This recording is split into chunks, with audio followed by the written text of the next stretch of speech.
ప్రేమల తండ్రి మా రక్షణ చేస్తున్నాములు స్తోత్రాలు తెలియజేస్తున్నాం. మా గండు మహోన్నతుడు పరిశుద్ధుడు నిత్య నివాసైన దేవుడు నిన్న నేడు నిరంతరం ఏకరీతిగా ఉన్న దేవుడు కనుక మీకు స్తోత్రాలు. 10 ఇంతవరకు మీ సన్నిధి మాకు తోడుకు ఉంచి ఆరాధన పరిచయలోను బల్ల పరిచర్యలోను సహాయపడేందుకు మీకు స్తోత్రాలు. సాయంకాలం చిన్న చౌకలో ఈ యొక్క యూత్ మీటింగ్లో సహాయపడ్డారు, స్తోత్రాలు. ఈ సాయంకాల స్వార్థ కూడికను మాకెంతో దేవునికరంగా మేలుకరంగా ఏమని ప్రార్థన చేస్తుంటున్నాం. రావాల్సినటువంటి పిల్లలందరూ సకాలం నడిపించము. మీ సన్నిధిలో మేము గడిపే సమయము మాకెంతో దేవునికరంగా మేలుకరంగా చేయండి. పాడేటువంటి పాటలు, ధ్యానించేటువంటి వాక్యం మాకు క్షమాభివృద్ధికరంగా మేలుకరంగా చేయండి.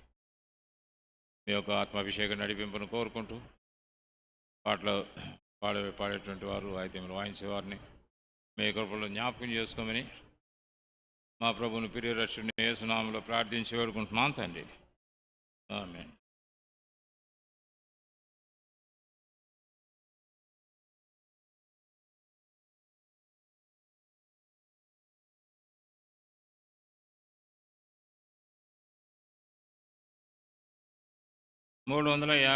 పాట.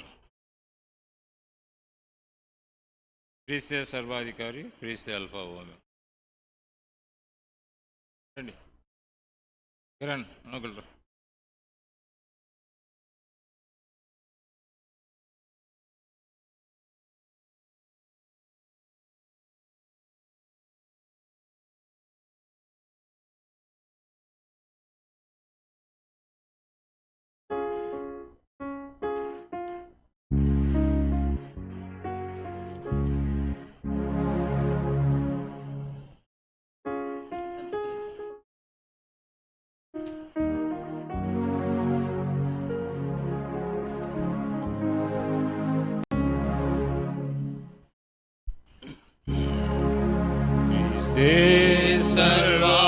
सर्वाधिकारी, Christe Alpha Omega,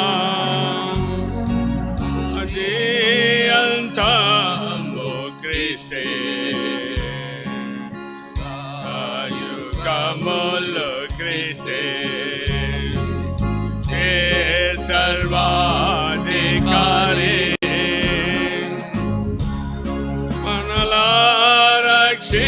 రక్షించనించి సిలువలో ప్రాణమిచ్చే,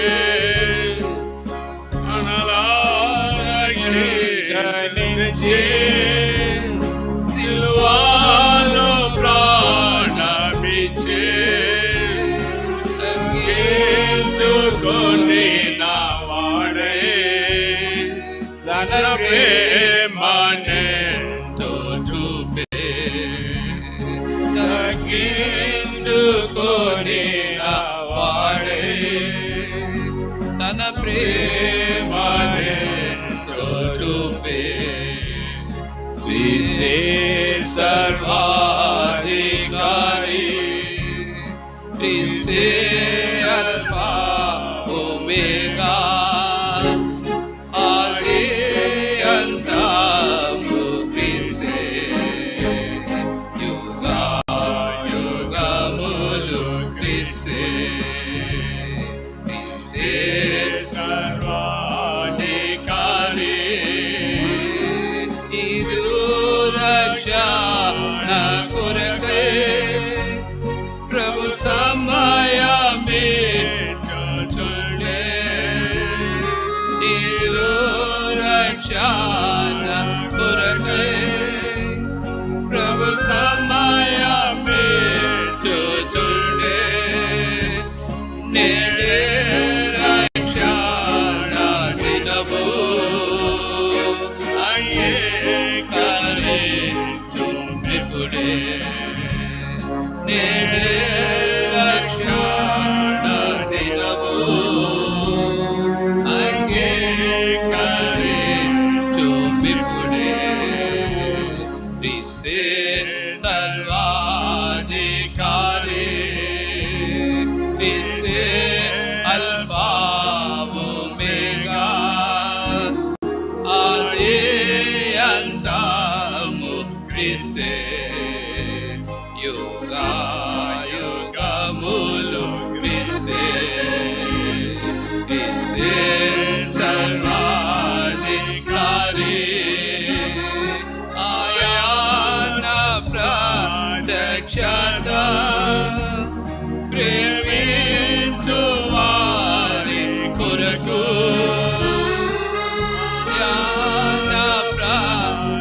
రక్షత హరి కొరకు ప్రభు తిరిగి వచ్చుచుండే పరలోక మహిమతుడా ప్రభు తిరిగి వచ్చుచుండే పరలోక మహిమతుడా క్రీస్తే సర్వాధికారి క్రీస్తే అల్ఫా ఒమేగా ఆది అంతము క్రీస్తే యుగ యుగములు క్రీస్తే సర్వాధికారి ఎవరి వశములు పరిశుద్ధ పరచబడును ఎవరి శ్రములు పరిశుద్ధ పరచబడును వారే ప్రభు రాకయందు సంతోషించెదరు మిగులా వారే ప్రభు రాకయందు సంతోషించెదరు మిగులా క్రీస్తే సర్వాధికారి క్రీస్తే అల్ఫా ఒమేగా ఆది అంతము క్రీస్తే యుగ యుగములు క్రీస్తే క్రీస్తే సర్వాధికారి ప్రభు సేవలోని శ్రమలు కఠిన దుఃఖబాధ ప్రభు సేవలోని శ్రమలు కఠిన దుఃఖబాధ బహుమానములుగా మారి కాంతి కిరీటములు బహుమానములుగా మారి కాంతి కిరీటములు క్రీస్తే సర్వాధికారి క్రీస్తే అల్ఫా ఒమేగా ఆది అంతము క్రీస్తే యుగ యుగములు క్రీస్తే క్రీస్తే సర్వాధికారి ఆనంద భాషములతో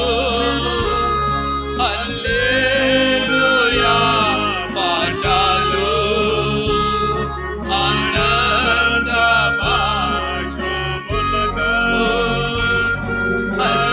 హల్లెలూయా పాటలు పాడుచు ప్రభుని మహిమా పరచూరు హల్లెలూయా పాడుచు ప్రభుని మహిమా పరచూరు హల్లెలూయా క్రీస్తే సర్వాధికారి క్రీస్తే అల్ఫా ఒమేగా ఆది అంతము క్రీస్తే యుగ యుగములు క్రీస్తే క్రీస్తే సర్వాధికారి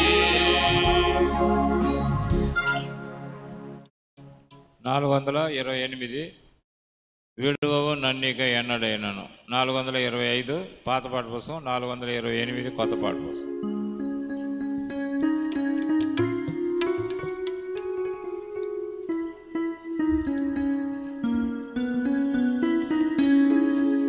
విడువవు నన్నిక ఎన్నడైనను పడిపోకుండా కాయు రక్షక.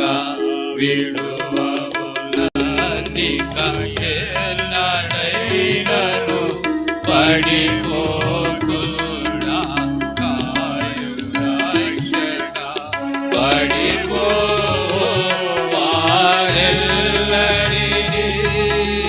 దేవిడివాడవు నీవే ప్రభు. పడిపోవారెల్లరినీ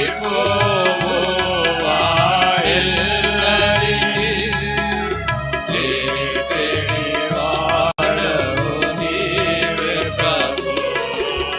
విడువవు నన్నిక ఎన్నడైనను పడిపోకుండా కాయు రక్షక. విడువవు నన్నిక పడిపోకుండా కాయు రక్షక. ప్రభువా నీక విధేయుడనై పలుమారులు పడు సమయములు. ప్రభువా నీక విధేయుడనై పలుమారులు పడు సమయములు. ప్రేమ జాలి దీనతరముతో ప్రియుడాలను పైకెత్తితివే.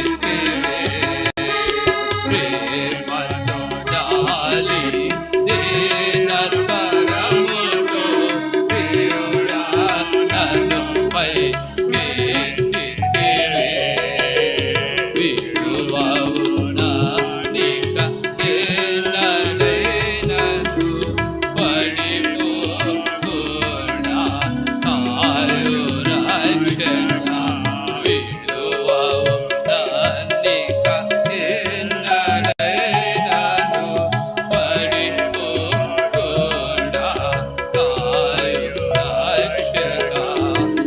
ఆరాము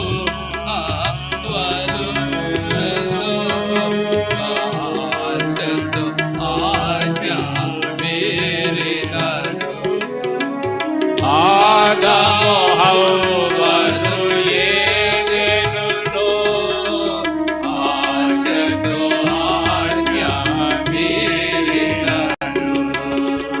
సిలువకు చాయగ బలినార్పించి ప్రియముగా విమోచించితివే. సిలువకు చాయగ బలినార్పించి ప్రియముగా విమోచించితివే. విడువవు నన్నిక ఎన్నడైనను పడిపోకుండా కాయు రక్షక. విడువవు ఎన్నడైనను పడిపోకుండా కాయు రక్షక. మోషేకుని దర్శనమిచ్చి నీ ప్రజలను నడిపించుటకై. మోషేకుని దర్శనమిచ్చి నీ ప్రజలను నడిపించుటకై. సాకులు చెప్పిన విడువక తనని నాయకునిగా నియమించితివి. సాకులు చెప్పిన విడువక తనని నాయకునిగా నియమించితివి. విడువక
చేపతార దరి చేసితివి విడువవు నానిక ఎన్నడైనను పడిపోకుండా కాయు రక్షక విడువవు నానిక ఎన్నడైనను పడిపోకుండా కాయు రక్షక నిన్నే నడు ఎడబాయనని నీకముగా పేతురు పలికే నిన్నే నడు ఎడబాయనని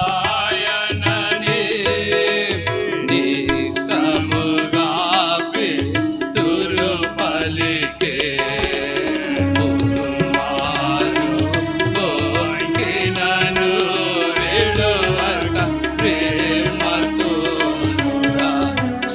రక్షించితివి ఉరుమారు కోకినను విడువక ప్రేమతో రక్షించితివి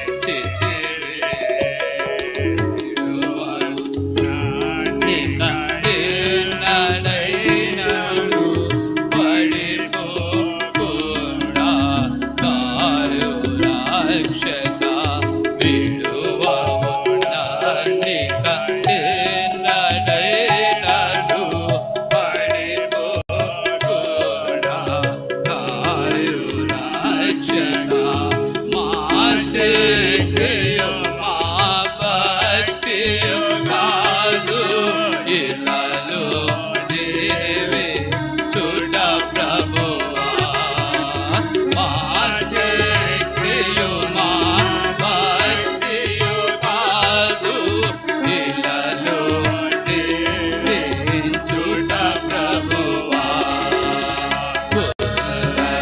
నీ ఆత్మను నొసగితివి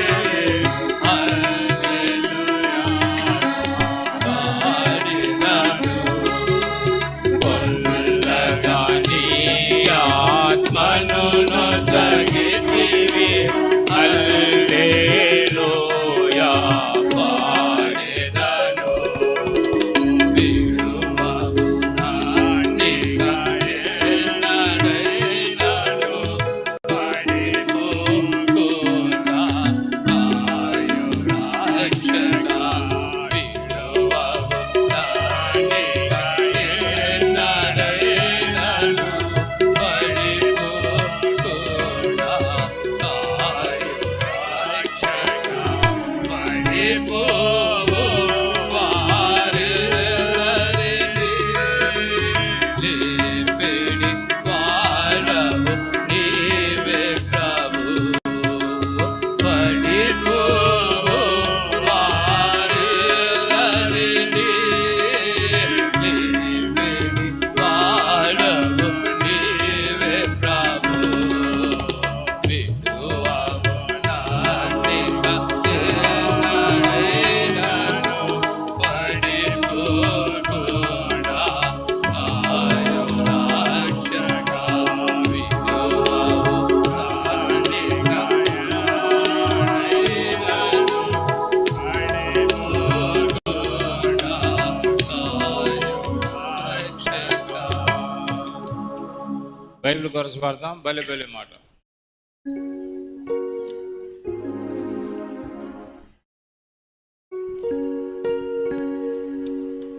బలి బలి మాట బంగారు మాట బైబిల్ మాట యేసు మాట బలి బలి మాట బంగారు మాట బైబిలు మాట యేసు మాట నా జీవితాన నీతి విధాన మరువని మాట యేసు మాట నా జీవితాన నీతి విధాన మరువని మాట యేసు మాట మాట బంగారు మాట బైబిల్లో మాట యేసు మాట బలివారి మాట బంగారు మాట బైబిల్లో మాట యేసు మాట. సుధాకర్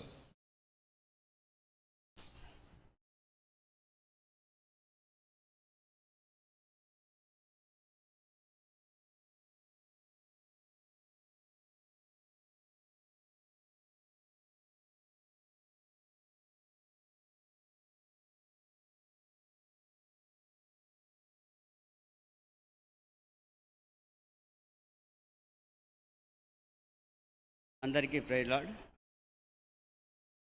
దేవుని వాక్యంలో నుండి సార్వత్రిక వాగ్దానము 2వ భాగం, 2వ దినవృత్తాంతముల గ్రంథము 25వ అధ్యాయం. 2వ దినవృత్తాంతముల గ్రంథము 25వ అధ్యాయము 7వ వచనం నుండి 11వ వచనం వరకు అందరం కలిసి చదువుకుందాం.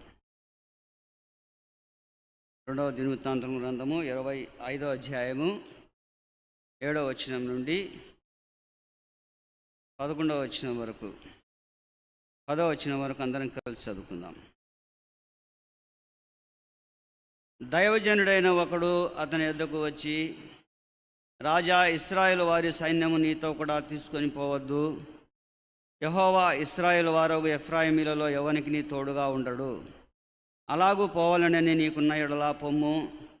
యుద్ధము బలముగా చేసినను దేవుడు నీ శత్రువుల ఎదుట నిన్ను కూల్చును. నిలవబెట్టుటయు పడద్రోయుటయు నీ వశమే, దేవుని వశమే కదా అని ప్రకటింపగా, అమజ్య దైవజనుని చూచి, ఇశ్రాయేలు వారి సైన్యము నాకు నేనిచ్చిన 200 మనముల వెండి ఏమి చేసేదనని అడిగినందుకు, దీనికంటే మరి అధికముగా యెహోవా నీకు ఇయ్యగలడని ఆ దైవజనుడు ప్రత్యుత్తరమిచ్చెను. 10వ వచనం. అప్పుడు అమజ్య ఎఫ్రాయిములలో నుండి తన యొద్దకు వచ్చిన సైన్యమును వేరుపరచి, మీ ఇండ్లకు తిరిగి వెళ్ళుడని వారికి సెలవిచ్చెను. అందుకు వారి కోపము యూదా వారి మీద బహుగా రగులుకొనెను. వారు ఉగ్రులై తమ ఇండ్లకు తిరిగిపోయిరి. వాక్యము కొరకైన వాక్యము, సాక్ష్యము కొరకైనటువంటి వాక్యము. లూకాసు వార్త 13వ అధ్యాయం. లూకాసు వార్త 13వ అధ్యాయం 6వ వచనం నుండి 9వ వచనం వరకు చదువుకుందామండి. 13వ అధ్యాయము లూకాసు వార్త 13వ అధ్యాయము 6వ వచనం నుండి 9వ వచనం వరకు కలిసి చదువుకుందాం. మరియు ఆయన వారితో ఈ ఉపమానము చెప్పెను. ఒక మనిషిని ద్రాక్ష తోటలో అంజూరపు చెట్టు ఒకటి నాటబడి ఉండెను. అతడు దాని పండ్లు వెదక వచ్చినప్పుడు ఏమీ దొరకలేదు. గనుక అతడు, ఇదిగో 3 ఏండ్ల నుండి నేను ఈ అంజూరపు చెట్టున పండ్లు వెదక వచ్చుచున్నాను, కానీ ఏమీ దొరకలేదు. దీనిని నరికివేయము, దీని వలన ఈ భూమి ఎలా వ్యర్థమైపోవాలని ద్రాక్ష తోటమాలితో చెప్పెను. అయితే వాడు, అయ్యా, నేను దాని చుట్టూ త్రవ్వి ఎరువు వేయునట్లు ఈ సంవత్సరం కూడా ఉండనిమ్ము, అది ఫలించినా సరే, లేని ఎడల నరికివేయమని అతనితో చెప్పెను. ప్రభు వైపు చూస్తూ ప్రార్థన చేసుకుందాం. ప్రేమ కలిగిన మా గొప్ప పరలోక తండ్రి, కనికరం కలిగిన నా గొప్ప దేవ, నీ పరిశుద్ధమైన మహిమ కలిగిన మహనీయమైన పాదములకు వందనములు స్తుతులు చెల్లిస్తూ ఉన్నాం. ప్రభా మా తండ్రి, ఈ యొక్క రాత్రికాల సమయంలో వాక్యం కొరకై 2వ దినవృత్తాంతముల గ్రంథము 25వ అధ్యాయము, సాక్ష్యం కొరకై లూకాసు వార్త 13వ అధ్యాయము 6వ వచనం నుండి 9వ వచనం వరకు నీ వాక్యమును మాకు తెలియపరిచిన తండ్రి వందనాలు చెల్లిస్తున్నాం. ఉదయకాలం నుండి ప్రభు దినము, పునరుత్థాన దినములో నీ బిడ్డలముగా, నీ సొత్తుగా, నీ జనముగా, నీ స్వకీయ సంపాద్యముగా చేరి నిన్ను ఆరాధించడానికి, పూజించడానికి, సాగిలపడడానికి, నిన్ను హెచ్చించడానికి, నేను గణపరచడానికి ఇచ్చినటువంటి ఆధిక్యతను బట్టి వందనములు. ప్రభు ఈ సమయంలో మా ప్రభు మా తండ్రి వాక్యం ద్వారా నీ ప్రేమను వివరించడానికి, సాక్ష్యము ద్వారా ఏ విధముగా నన్ను, పాపినైన నన్ను రక్షించుకున్నావో వివరించడానికి నీ ప్రేమను, కావలసినటువంటి కృపను నాకు అనుగ్రహించండి. అయోగ్యుడ నా పాత్రుడు, నేను నీకు లేని వాడను. నీ దాసుడైనటువంటి మా తండ్రి దైవజనుని ఎదుట, నీ పెద్దల ఎదుట, నీ పరిశుద్ధులైనటువంటి నీ ప్రజల ఎదుట నిలబడటానికి అర్హుడను, పాత్రుడను, యోగ్యుడను కాను. కృపతో నా నోటిని బురగా పాత్రగా వాడుకొని నా నోటిలో నీ మాటలను ఉంచి మా ప్రభు మా తండ్రి ఆ గడియలోనే పరిశుద్ధాత్మ మీకు బోధిస్తాదని సెలవిచ్చినట్లుగా మా ప్రభు మా తండ్రి నీ యొక్క పరిశుద్ధాత్మ ద్వారా నాకు నీ మాటలను దయచేసి మా ప్రభు మా తండ్రి మా ప్రభు నీ ప్రేమను వివరించుటకు సహాయపడమని యేసుక్రీస్తు ప్రభు వారి నామంలో స్తుతించి ప్రార్థించి అది వినయంతో బ్రతిమాలు వేడుకొనుచున్నాం మా తండ్రి, ఆమేన్. దేవుని వాక్యంలో నుండి 2వ దినవృత్తాంతముల గ్రంథము 25వ అధ్యాయము 7వ వచనం నుండి మనము ఇక్కడ చదువుకుంటూ వచ్చినాం. ఇక్కడ 7వ వచనంలో దైవజనుడైన ఒకడు అతని యొద్దకు వచ్చి, రాజా, ఇశ్రాయేలు వారి సైన్యము నీతో కూడా తీసుకొని పోవద్దు. యెహోవా ఇశ్రాయేలు వారోగు ఎఫ్రాయిములలో ఎవనికి తోడుగా ఉండడు.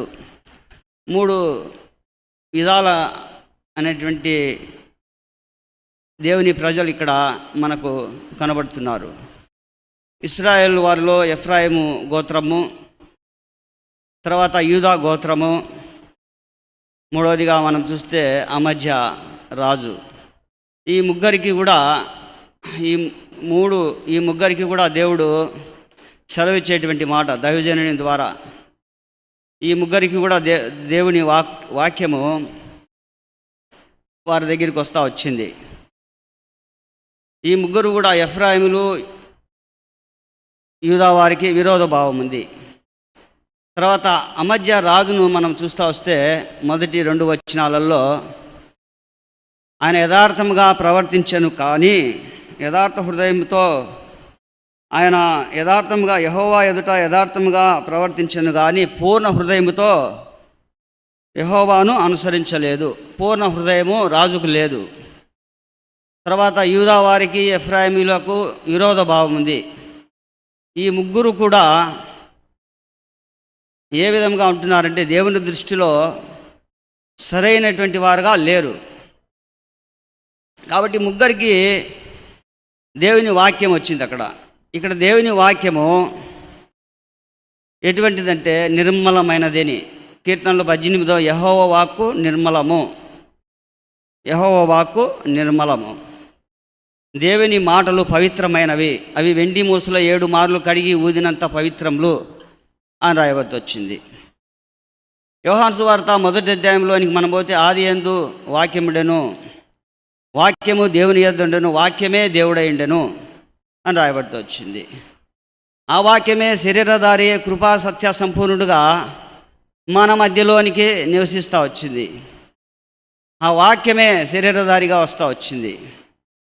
ఈ వాక్యం అనేది అనేక విధాలుగా యేసుక్రీస్తు ప్రభువారు ఆ వాక్యమే శరీరధారిగా ఈ లోకంలోనికి వాక్యానుసారంగా దిగి వస్తూ వచ్చినాడు. చాలా మట్టుకు మనం చూస్తూ వస్తాము, యేసుక్రీస్తు ప్రభువారు శరీరధారిగా వాక్యానుసారంగా, వాక్యమే శరీరధారిగా చాలామంది దగ్గరికి పోతా వచ్చినప్పుడు అనేకులు స్వస్థత పొందుతూ వచ్చినారు.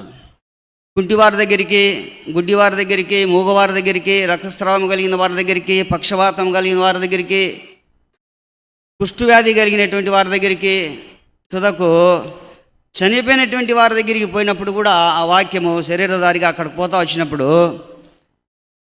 అక్కడ చనిపోయినటువంటి వారు కూడా బ్రతుకుతూ వచ్చినారు. యోహాను సువార్త 4వ అధ్యాయము మనం చూస్తూ వస్తాము. ఆయన సమరయ దేశం గుండా వెళుతూ వచ్చినాడు. గలిలియా దేశం గుండా యూదా దేశాన్ని విడిచిపెట్టి సమరయ దేశం గుండా సమరయ స్త్రీకి దగ్గరికి వెళుతూ వచ్చినాడు. ఆమె దప్పికను తీస్తూ వచ్చినాడు. తర్వాత ఆమె దేహము గురించి చెప్తా వచ్చినాడు. 5 పెనిమిటిలు ఉండిరి, ఇప్పుడున్నవాడు నీ పెనిమిటి కాడు. దేవుని ఆత్మతో ఆరాధించడము ఆమెకు చూపిస్తూ వచ్చినాడు. మానవుని యొక్క జీవితంలో ప్రాణము, దేహము, ఆత్మ ఈ 3 కూడా పవిత్రంగా ఉంటేనే మన పూజను అనగా మన ఆరాధనను దేవుడు అంగీకరిస్తాడు. మనల్ని అంగీకరించకుండా మన ఆరాధనను దేవుడు అంగీకరించడు. కాబట్టి ప్రాణముతో నా ప్రాణమా యెహోవాను సన్నతించుమోను, కీర్తనలు 103, 104 అధ్యాయంలో దావీదు భక్తుడు అంటాడు. తర్వాత కొరింథీ పత్రిక 6వ అధ్యాయం 20వ వచనంలో మీరు విలువ పెట్టి కొనబడిన వారు కనుక మీ దేహముతో దేవునిని మహిమపరచుడి అని సెలవిస్తూ వచ్చినాడు. అదే యోహాను సువార్త 4వ అధ్యాయంలో వచ్చే దేవుడు ఆత్మ కనుక దేవుని ఆరాధించేవారు ఆత్మతో సత్యముతో ఆరాధించాలి. అంటే మానవుడు పవిత్రంగా లేకుండా దేవునికి అంగీకారంగా ఉండలేడు. ఇక్కడ చూస్తే 3 విధాలుగా మానవులు చెడిపోతూ వచ్చినారు, దేవునికి దూరం అవుతూ వచ్చినారు. అయినప్పటికీ కూడా దేవుడు శరీరధారిగా ఎందుకు వచ్చినాడు? శరీరధారిగా అని యోహాను పత్రికలో ఒక మాట రాయబడుతూ వచ్చింది. యోహాను పత్రిక 3వ అధ్యాయంలో యేసుక్రీస్తు ప్రభువారు శరీరధారిగా రాలేదని ఎవరైతే ఒప్పుకొనరో అని రాయబడుతూ వచ్చింది. చూడండి, యోహాను పత్రిక 4వ అధ్యాయము 2వ వచనంలో యేసుక్రీస్తు శరీరధారి అయి వచ్చెనని ఏ ఆత్మ ఒప్పుకొనునో అది దేవుని సంబంధమైనది, ఏ ఆత్మ ఒప్పుకొనదో అది దేవుని సంబంధమైనది కాదు. ఆత్మ, ప్రాణాత్మ దేహములు పవిత్రంగా ఉంటేనే, పవిత్రంగా లేకపోతే దాన్ని ఏ విధంగా పవిత్రపరచాలో, ఏ విధంగా దాన్ని పరిశుద్ధపరచాలో దేవునికి సాధ్యం కానిదంటూ ఏమీ లేదు. ఆయన భూలోకంలో ఉంటా వచ్చినప్పుడు 33.5 సంవత్సరము దేవుని రాజ్యం గురించి ప్రకటిస్తూ వచ్చినాడు, పరలోక రాజ్యం గురించి ప్రకటిస్తూ వచ్చినాడు. ఆ దేవుని యొక్క వైభవాన్ని, దేవుని యొక్క మూర్తిత్వాన్ని ప్రకటిస్తూ వచ్చినాడు. దేవుని యొక్క ఆ యొక్క మహిమను ఏ విధంగా ప్రకటిస్తూ వచ్చినాడంటే, వాస్తవంగా మనకు గాంధీ మహాత్ముడు ఒక మాట అంటూ వచ్చినాడు.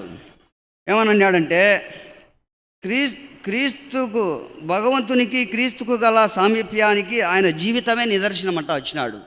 భగవంతునికి క్రీస్తునకు కలిగిన సామీప్యానికి ఆయన జీవితమే నిదర్శనం అంటూ వచ్చినాడు మహాత్మా గాంధీ గారు. కాబట్టి ఆ యొక్క భగవంతుని యొక్క సంకల్పాన్ని, శక్తిని యేసు బహిర్గతముగా చేసినట్లు మరి ఎవరూ చేయలేదు. కాబట్టి యేసుక్రీస్తు ప్రభువారు దేవుని కుమారుడని నేను విశ్వసిస్తున్నాను అనలేదు, కానీ నేను భావిస్తున్నాను అంటూ వచ్చినాడు. అంటే యేసుక్రీస్తు ప్రభువారు ఈ లోకంలో శరీరధారిగా ఎవరు కూడా యేసుక్రీస్తు ప్రభు అంటే చాలామందికి కూడా ఇష్టమే, కానీ పరిశుద్ధంగా జీవించడం ఇష్టపడదు. చాలామంది, మా బంధువు ఒక ఆయన ఉన్నాడు, మందిరానికి రా అంటే, మీ మందిరానికి వస్తే నేను లంచం తీసుకోకూడదు,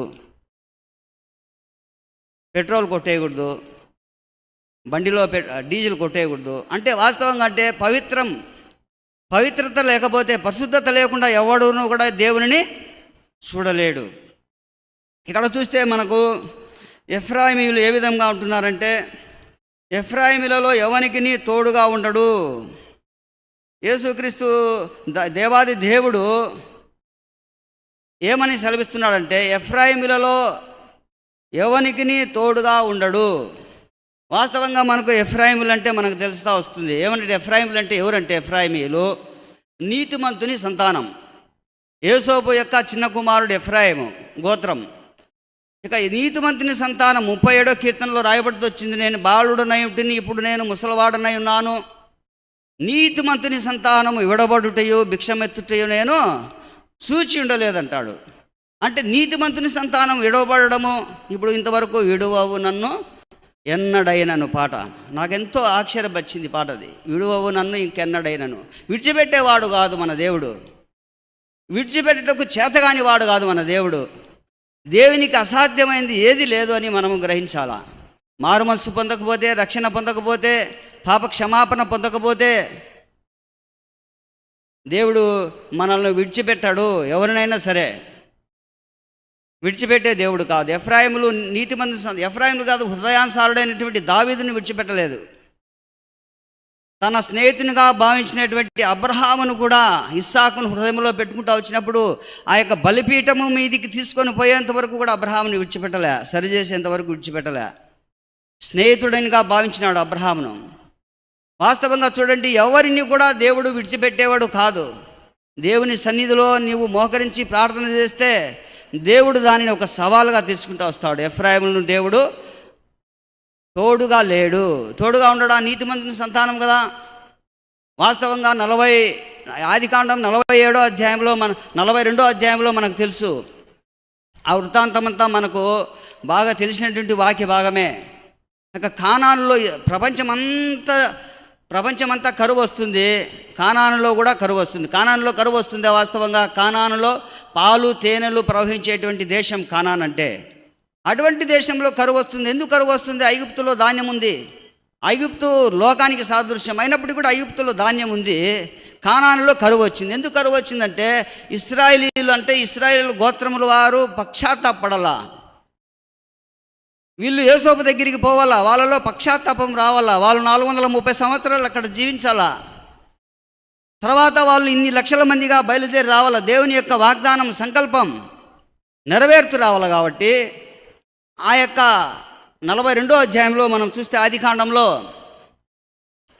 యోసేపు దగ్గరికి లేవి, షిమ్యోను, రూబేను, యూదా వారు వచ్చినప్పుడు వారిని చూచి కఠినముగా కఠినముగా వారి విషయంలో కఠినంగా మాట్లాడుతూ వచ్చినాడు. గుర్తుపట్టనట్లు నడుచుకుంటూ వచ్చినాడు. ప్రేమ లేదా?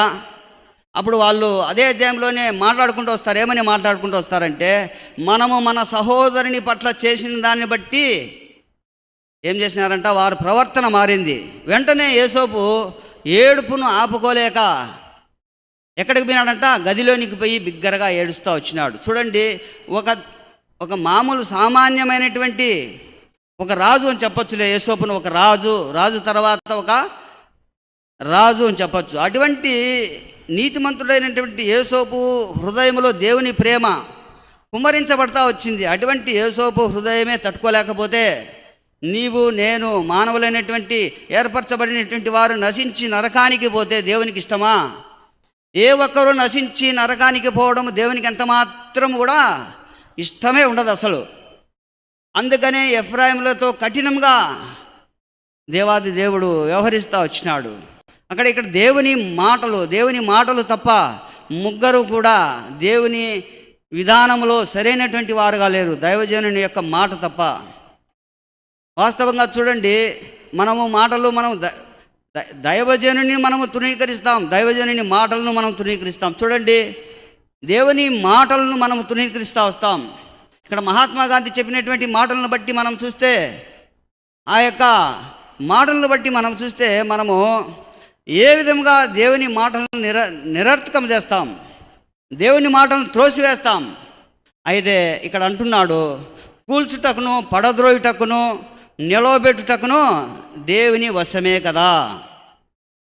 కూల్చడానికి, పడద్రోయడానికి, నిలవబెట్టడానికి దేవుని చేతనవును కదా. నువ్వు ఒకవేళ ఎఫ్రాయిములను నీకు తోడుగా తీసుకొని పోవాల్సింటే పో, యుద్ధము బలముగా జరిగినను నీకు విజయం పొందలేవు అంటా వచ్చినప్పుడు ఇక్కడ మనము 10వ వచనంలో చూస్తూ వస్తాము. ఏమని రాయబడుతూ వచ్చిందంటే, యూదా వారిలో నుండి ఎఫ్రాయిములను వేరు చేస్తూ వచ్చినప్పుడు యూదా వారి యొక్క కోపము రగులుకుంటా వచ్చింది. దాదాపు ఎంతమందిని చంపుతారంటే, ఇక్కడ 11వ వచనంలో రాయబడుతూ వచ్చింది. ఇక్కడ చూడండి, 13వ వచనంలో చివరి భాగం, యూదా పట్టణం మీద పడి 3000 మందిని యూదా వారిని చంపుతూ వస్తారు ఎఫ్రాయిమీయులు. ఎంత కోపం అండి! కయ్యను కోపం ఉంది వీళ్ళకు. ఎఫ్రాయిమీయులకు ఎటువంటి కోపం ఉందంటే కయ్యనుగా ఉండే కోపము. ఆ యొక్క హేబేలు మంచివాడైనప్పుడు హేబేలు మీద పడి కయ్యను చంపినట్లు తన ఎఫ్రాయిమీయుల యొక్క జీవితం ఉంది. అయినప్పుడు కూడా దేవుడు త్రోసివేయలేదు, దేవుడు విడిచిపెట్టలేదు. చూడండి, ఆ గ్రంథంలో దేవుడు పలుకుతూ వచ్చినాడు.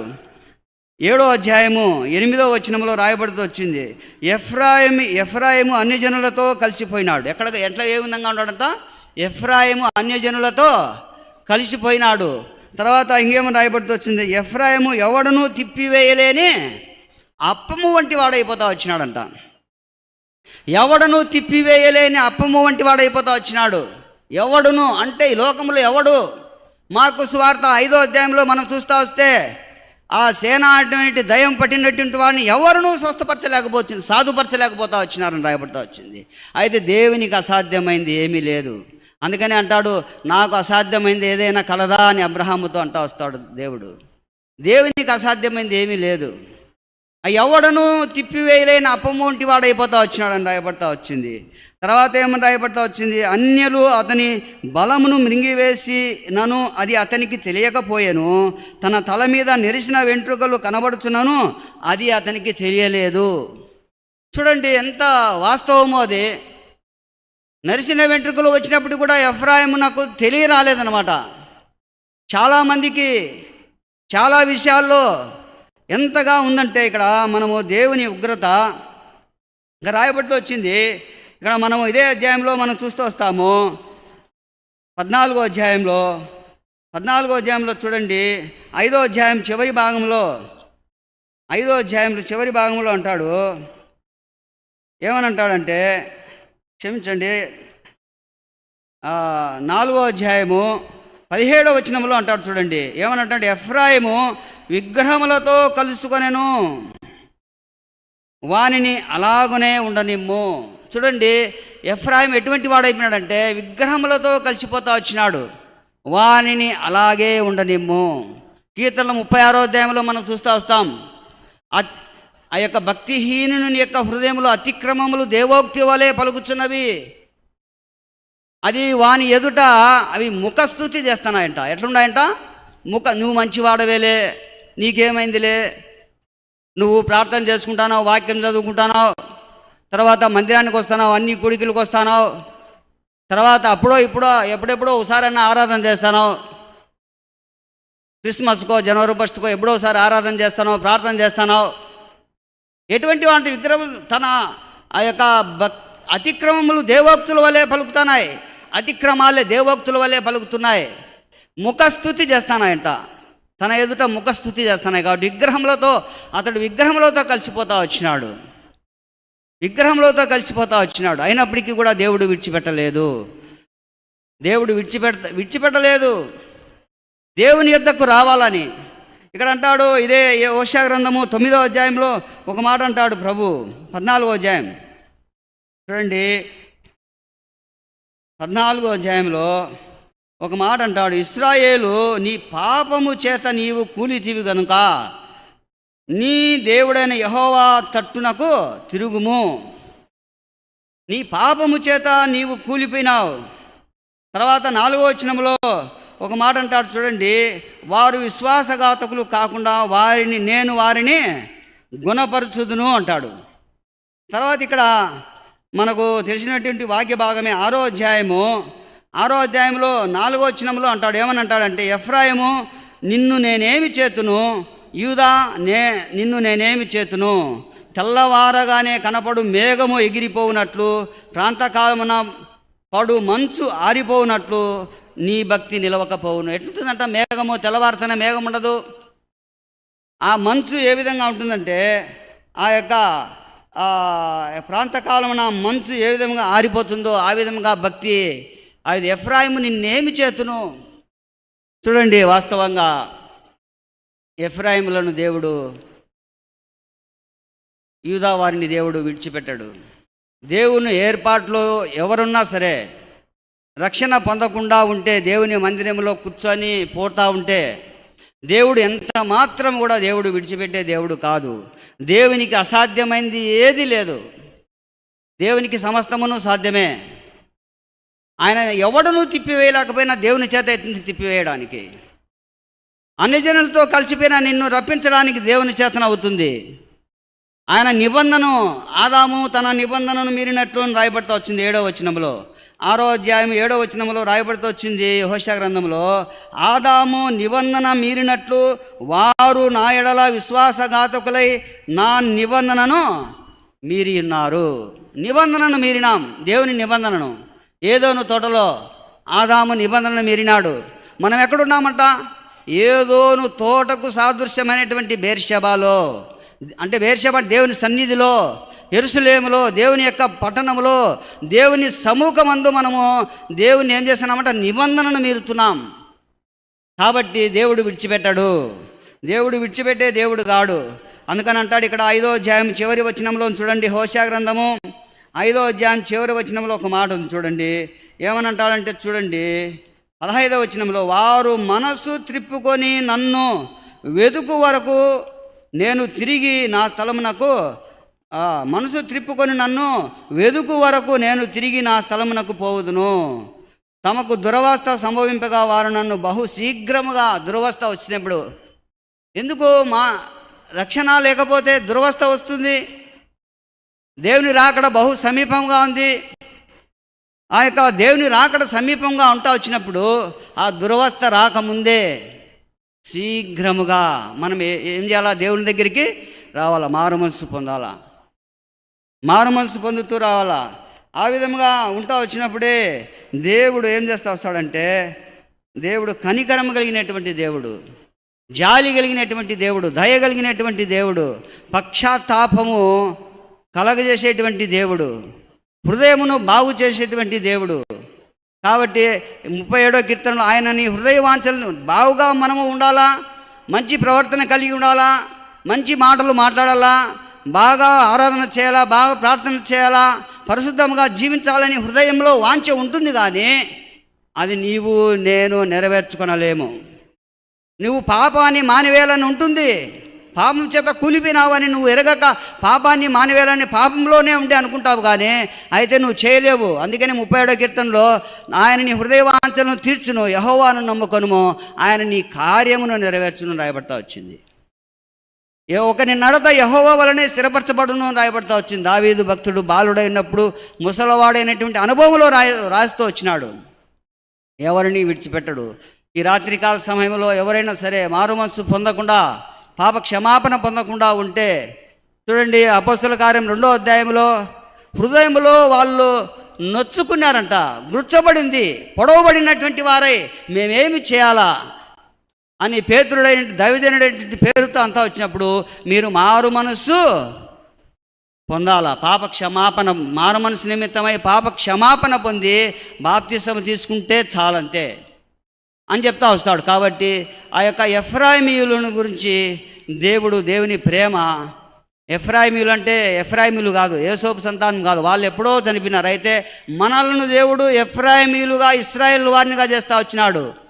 ఎఫెసీ పత్రిక 2వ అధ్యాయంలో మనము ఇశ్రాయేలుతో సహపౌరులు కాకపోయినప్పటికీ కూడా మనం దేవునికి దూరస్తులము, దేవుడు లేనివారమైనప్పటికీ కూడా మనల్ని యేసుక్రీస్తు ప్రభు ద్వారా మనల్ని సమీపస్తులుగా చేసుకుంటున్నాడు. కాబట్టి మనము సమీపస్తులుగా ఉండేటువంటి నీవు నేను ఎవరైనా సరే మారు మనసు పొందకుండా, పాప క్షమాపణ పొందకుండా, ప్రాణము దేహము నీవు అపిత్రంగా ఉంచుకొని దేవుని నేను ఆరాధిస్తాను భ్రమపరిచేటువంటి ఆత్మలో నీవు నేను ఉంటే దేవుడు ఆరాధన అనగా పూజ ఫలించదనమాట.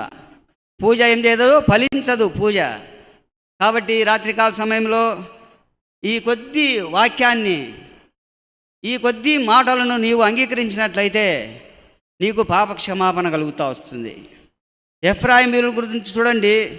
ఎఫ్రాయిమీయులు ఎటువంటి వాళ్ళంటే ఇక ఇర్మియా గ్రంథంలో దేవుడు సెలవిస్తూ వస్తాడు. 21వ అధ్యాయం, ఇర్మియా గ్రంథము 21వ అధ్యాయం, ఇర్మియా గ్రంథము 21వ అధ్యాయంలో 21వ అధ్యాయము 21వ వచనంలో మాట్లాడుతూ వస్తాడు. చూడండి, నీ క్షేమకాలంలో నీతో నేను మాట్లాడి తిని కానీ నేను విననని నీ వంటివి. ఏమంటున్నాడట?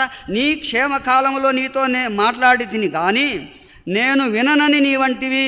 నా మాట వినకపోవుట ఎటువంటిదంట? వినకపోవుట నీ బాల్యము నుండి నీకు వాడుక. ఎటువంటిదంట? ఎఫ్రాయింకు మాట వినకపోవడం అనేది బాల్యము నుండే వాడుక.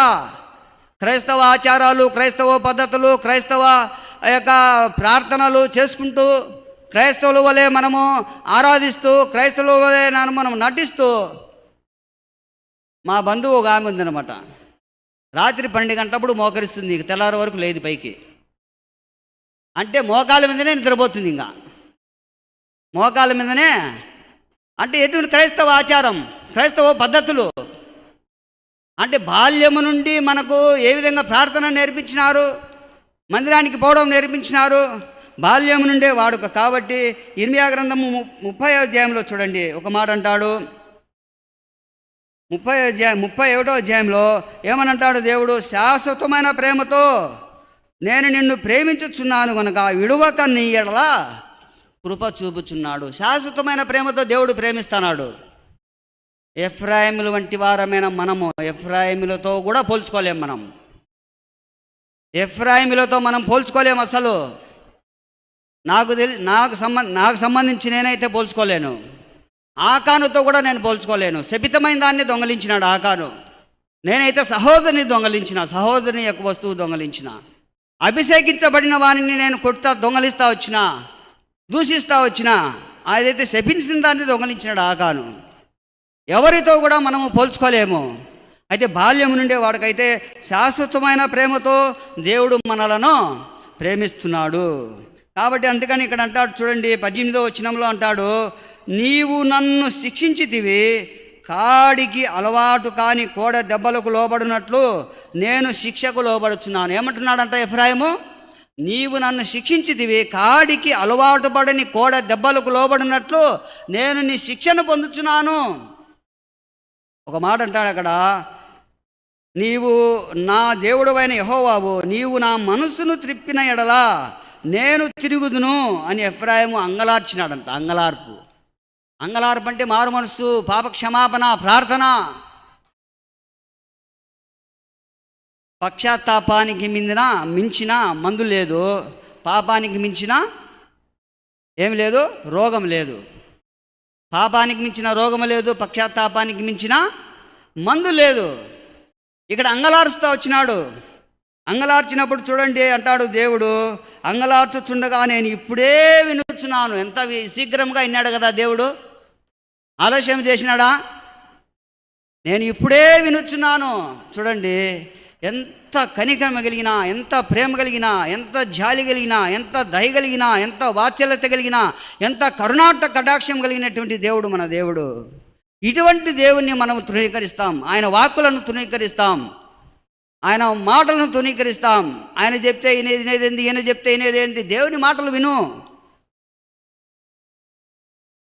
దేవుని మాటలు విను.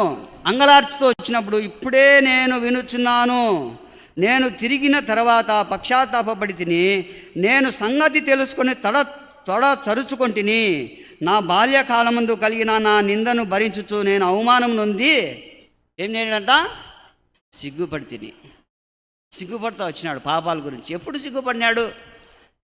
ఎప్పటికైనా సిగ్గుపడినాడు కదా అని మనం అనుకోవచ్చు. నీవు నా మనసును త్రిప్పిన ఎడలా నేను తిరుగుదును. చూడండి ఎంత గొప్ప మాట కదా. అదే సొలొమోను అనలేకపోతా వచ్చినాడు. నీవు నా మనసును త్రిప్పిన ఎడలా నేను తిరుగుదునని అనలేకపోతా వచ్చినాడు. అంటే సొలొమోను రాజు అయినటువంటి సొలొమోను గురించి మాట్లాడుకోవాలని కాదు, వాక్యాన్ని మనం ఆధారం చేసుకుంటూ వస్తే జ్ఞానం కలిగినటువంటి. అయితే ఇక్కడ బాల్యక సిగ్గుపడి తిని, ఎఫ్రాయిము నాకు ఇష్టమైన కుమారుడా, నా ముద్దు బిడ్డ, నేను అతనికి విరోధముగా మాట్లాడున్నప్పుడల్లా అతని జ్ఞాపకము నన్ను విడవకున్నది. అతనిని గూర్చి నా కడుపులో చాలా వేదన కూర్చున్నది. తప్పక నేను అతనిని ఏం చేసినాడంట? కరుణింతును. తప్పక కరుణించే దేవుడు. ఇదే మాటలు 119వ కీర్తనలో ఏమంటాడు? లోభము తట్టు కాక నీ శాసనం తట్టు నా హృదయమును తిప్పివేయము అంటాడు దావీదు భక్తుడు. చూడండి ఎంత గొప్ప మాట కదా. వాస్తవంగా నీవు నేను ఇటువంటి మార్పు, ఇటువంటి అంగలార్పు, ఇటువంటి పశ్చాత్తాపము, ఇటువంటి క్షమాపణ, ఇటువంటి ప్రక్రియలోనికి మనం రాకపోతే మనకు అసలు క్షమాపణ దొరికితే నువ్వు భ్రమలో ఉండాల్సిందే, నేను భ్రమలో ఉండాల్సిందే. నేను క్షమాపణ నొందినా లేని భ్రమలో ఉండాల్సిందే. కానీ క్షమాపణ దేవుని దగ్గర నుంచి నీకు రాదు. నీ మనసులో నీకు అనుకుంటావంతే క్షమాపణ పొందినానని. అంగలార్చాలా దేవుని దగ్గర, ఏడ్చాలా, మన పాపముల గురించి మనం సిగ్గుపడాలా అని అంటాడు. ఇక్కడ ఏమని అంటాడు చూడండి, ఇక్కడ ఇదే అధ్యాయంలోనే అంటాడు. చూసుకొని మనం సాక్ష్యంలోనికి ప్రవేశిస్తుంది, టైం లేదు కాబట్టి 34వ వచనంలో ఏమంటాడు? నేను వారికి దేవుడునయందును వారు నాకు జనులగుదురు, వారు మరి ఎన్నడూను యెహోవాను గూర్చి బోధనందరు అని తన పొరుగు వారిని గురించి తమ సహోదరులకు ఉపదేశము చేయరు. నేను వారి దోషములను క్షమించి వారి పాపములను ఇక ఎన్నడూను జ్ఞాపకం చేసుకోడంట. చూడండి ఇదే మాటలే హెబ్రీ పత్రికలో కూడా రాయబడుతూ వచ్చినాయి. మన పాపములను ఎన్నటికీ మనమైతే మాటిమాటికి దేవుణ్ణి శోధిస్తూ వస్తాం. కీర్తనలో చూస్తాం, మాటిమాటికి శోధించినాం దేవుణ్ణి, మాటిమాటికి దేవుని శోధిస్తాము కానీ, దేవుని బాధ పెడతాము కానీ, దేవుని ఇబ్బంది పెడతాము కానీ, దేవుని గుర్చుతామే కానీ, దేవుడు మాటిమాటికి మనలను జ్ఞాపకము చేసుకోడు, క్షమిస్తాడు. కాబట్టి ఈ రాత్రికాల సమయంలో ఎవరైనా మారు మనసు పొందకుండా, అంగలార్పు లేకుండా, ఎఫ్రాయిముల వలె, యూదా వారి వలె మనముంటే చూడండి, ఎఫ్రాయిములో మత్సరము పోవును అని రాయబడితే వచ్చింది. చూడండి, ఆ మాట చూసుకొని మనం సాక్ష్యంలోనికి ప్రవేశిస్తాం. యెషయా గ్రంథము 11వ అధ్యాయం. యెషయా గ్రంథము 11వ అధ్యాయం. యెషయా ప్రవక్త ద్వారా దేవుడు మాట్లాడుతూ వస్తాడు. యెషయా గ్రంథము 11వ అధ్యాయము 13వ వచనం అనుకుంటు చూడండి.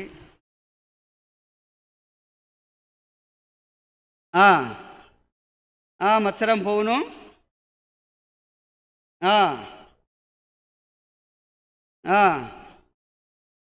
బాధింపడు. చూడండి, ఎఫ్రాయిముకు నా మత్సరము పోవును, యూదా విరోధము నిర్మూలమగును. ఎఫ్రాయిము యూదా యందు ఏం చేయడంట? మత్సరపడడు. తర్వాత ఏమంటాడు ఇక్కడ? యూదా ఎఫ్రాయిమును బాధింపడు. వారు ఫిలిష్తీయుల భుజముల మీదకి ఎక్కుతారంట. ఇద్దరు కలిసి ఎక్కడ ఎక్కుతారంట? శత్రువు యొక్క భుజముల మీదకి ఎక్కుతారు. వారు ఏకభవిస్తారు అని రాయబడతా వచ్చింది. ఎటువంటి వారు అయిపోయినారంట? వాళ్ళు ఏకభవించి తూర్పు వారిని దోచుకొందురు.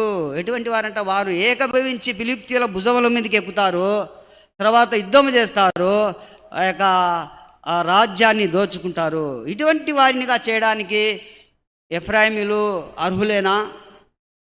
యూదావారు అర్హులేనా? అమధ్య రాజు పూర్ణ హృదయంతో ఉంటున్నాడా? అయితే దేవుని వాక్కు నిర్మలం, దేవుని వాక్యమే సత్యము. కాబట్టి ఈ రాత్రికాల సమయంలో ఎవరైనా కూడా మత్సరముతో ఉంటే, క్రోధముతో ఉంటే, అసూయతో ఉంటే, ఇటువంటివి ఉంటే పాపం లేదనుకుంటే, అది పాపం కాదనుకుంటే నీ భ్రమే, నా భ్రమే. కాబట్టి ఈ రాత్రికాల సమయంలో నా సాక్ష్యం పంచుకోవాలని నేను ఆశిస్తున్నాను. కాబట్టి మా ఊరు ఇక్కడ వేంపల్లి నుంచి దాదాపు 20 కిలోమీటర్ల దూరంలో ఉంటుంది టిఎన్పల్లి. మేము ఇప్పుడు ఉండేది గోకనపేటలో ఉన్నాము. నేను పుట్టింది వచ్చి టిఎన్పల్లిలో. మా తండ్రి గారు పుట్టింది వచ్చి వెలిచేలమలో మా తండ్రి గారు జన్మిస్తూ వచ్చినారు. మా తండ్రి గారు అన్నదమ్ములు 3. మా పెద్దనాయన, మా నాయన, మా చిన్నాయన, ముగ్గురి పేర్లు ఒకటే, వెంకటప్పే. అందరి పేర్లు వెంకటప్పే. పెద్ద వెంకటప్ప, నడిపే వెంకటప్ప, చిన్న వెంకటప్ప. హిందూ సాంప్రదాయ కుటుంబంలో జన్మిస్తూ వచ్చినారు. అది దొరల కాలం. అప్పుడు స్వతంత్రం రాకముందు 1930లో అనుకుంటా, పూర్తిగా నాకు సంవత్సరం తెలీదు. అప్పుడు దొరలు వచ్చేటువంటి వాళ్ళు, సువార్త చేసేటువంటి వాళ్ళు. దేవుని చేత ఆకర్షించబడి ప్రభువుని అంగీకరించినాడు మా పెదనాన్న. మా పెద్దనాన్న ప్రభువుని అంగీకరిస్తూ వచ్చినప్పుడు మా పెద్దనాన్నకు ఒక స్నేహితుడు ఉండేవాడు, జోగి సుబ్బయ్య. ఆయన పేరు జోగి సుబ్బయ్య. ఆ జోగి సుబ్బయ్య ఏం చేసినాడంటే, అంటరాని వాళ్ళ దేవుని నమ్ముకున్నాడని మా పెద్దనాయన స్నేహాన్ని వదిలిపెట్టేసినాడు. మా నాయన, మా చిన్నాయన ఇద్దరు కూడా మా పెద్దనాయన్ను అంటరాని వాణ్ణిగా పెడతా వచ్చినారు. అయితే జోగి సుబ్బయ్య చదివినవాడు కాబట్టి అప్పుడు దొరలకు తెలుగు నేర్పించాలి కాబట్టి తెలుగు నేర్పించడానికి జోగి సుబ్బయ్యని దేవుడు వాడుకుంటూ వచ్చినాడు. ఆ తెలుగు నేర్పించే విషయంలో దేవుని వాక్యము ప్రకటిస్తూ వచ్చినప్పుడు దేవుని చేత ఆకర్షించబడతా వచ్చినాడు జోగి సుబ్బయ్య. దేవుని చేత ఆకర్షించబడతా వచ్చి దేవుని ప్రభువుని అంగీకరించినాడు. ప్రభువుని అంగీకరించిన తర్వాత దేవుడు మాట్లాడుతూ వచ్చిన, నీ స్నేహితుని యొక్క దేవుణ్ణి నేను అని చెప్తా వచ్చినాడు జోగి సుబ్బయ్యతో. అప్పుడు మా పెద్దనాయన దగ్గరికి వచ్చి ఇద్దరు కలిసి ఉన్నారు. ఇంటి వాళ్ళందరూ కూడా మా పెద్దనాయన్ను, మా యొక్క జోగి సుబ్బయ్యను అంటరాని వాళ్ళగా పక్కన పెట్టేసినారు. బావిలో నీళ్లు చదువుకునేదానికి కూడా లేదు. ఊరవతల బావిలోకి పోవాలి అంటే హరిజన వాళ్ళకి పోయి ఆ బావిలో నీళ్లు చదువుకొని రావాలా. ఇటువంటి వారినిగా చేస్తూ వచ్చినప్పుడు కొద్ది కాలంలోనే మా పెద్దనాయన వయసు అయిపోయి ప్రభు దగ్గరికి, ప్రభు మహిమలోకి చేర్చబడేటప్పుడు మా నాయనకు సువార్త చెప్పినాడు. మా నాయనకు సువార్త చెప్తా వచ్చినప్పుడు ఆదాము గురించి సువార్త చెప్పినప్పుడు మా నాయన ప్రభువుని అంగీకరిస్తూ వచ్చినాడు. అప్పుడు దొరల కాలం అంటే ఇంకా మా నాయనకి వివాహమే కాలేదనమాట. వివాహమే కాలేదు. మా అన్న వాళ్ళు చెప్తే నేను వినిందే, నేను చూసింది ఏం లేదు. అట్లా ఆ విధంగా ప్రభువుని అంగీకరిస్తూ వచ్చినాడు మా తండ్రి గారు. అంగీకరిస్తూ వచ్చి అక్కడ వెలిచలంలో దాదాపు మా పెద్దనాయనకు పిల్లలు లేరు. మా నాయనకు మేము 12 మంది సంతానం. 12 మంది సంతానం అంటే 8 మంది మగపిల్లలు, 4 ఆడపిల్లలు. అందరికంటే చిట్ట చివరి వాడిని, 12వ వాడిని నేను.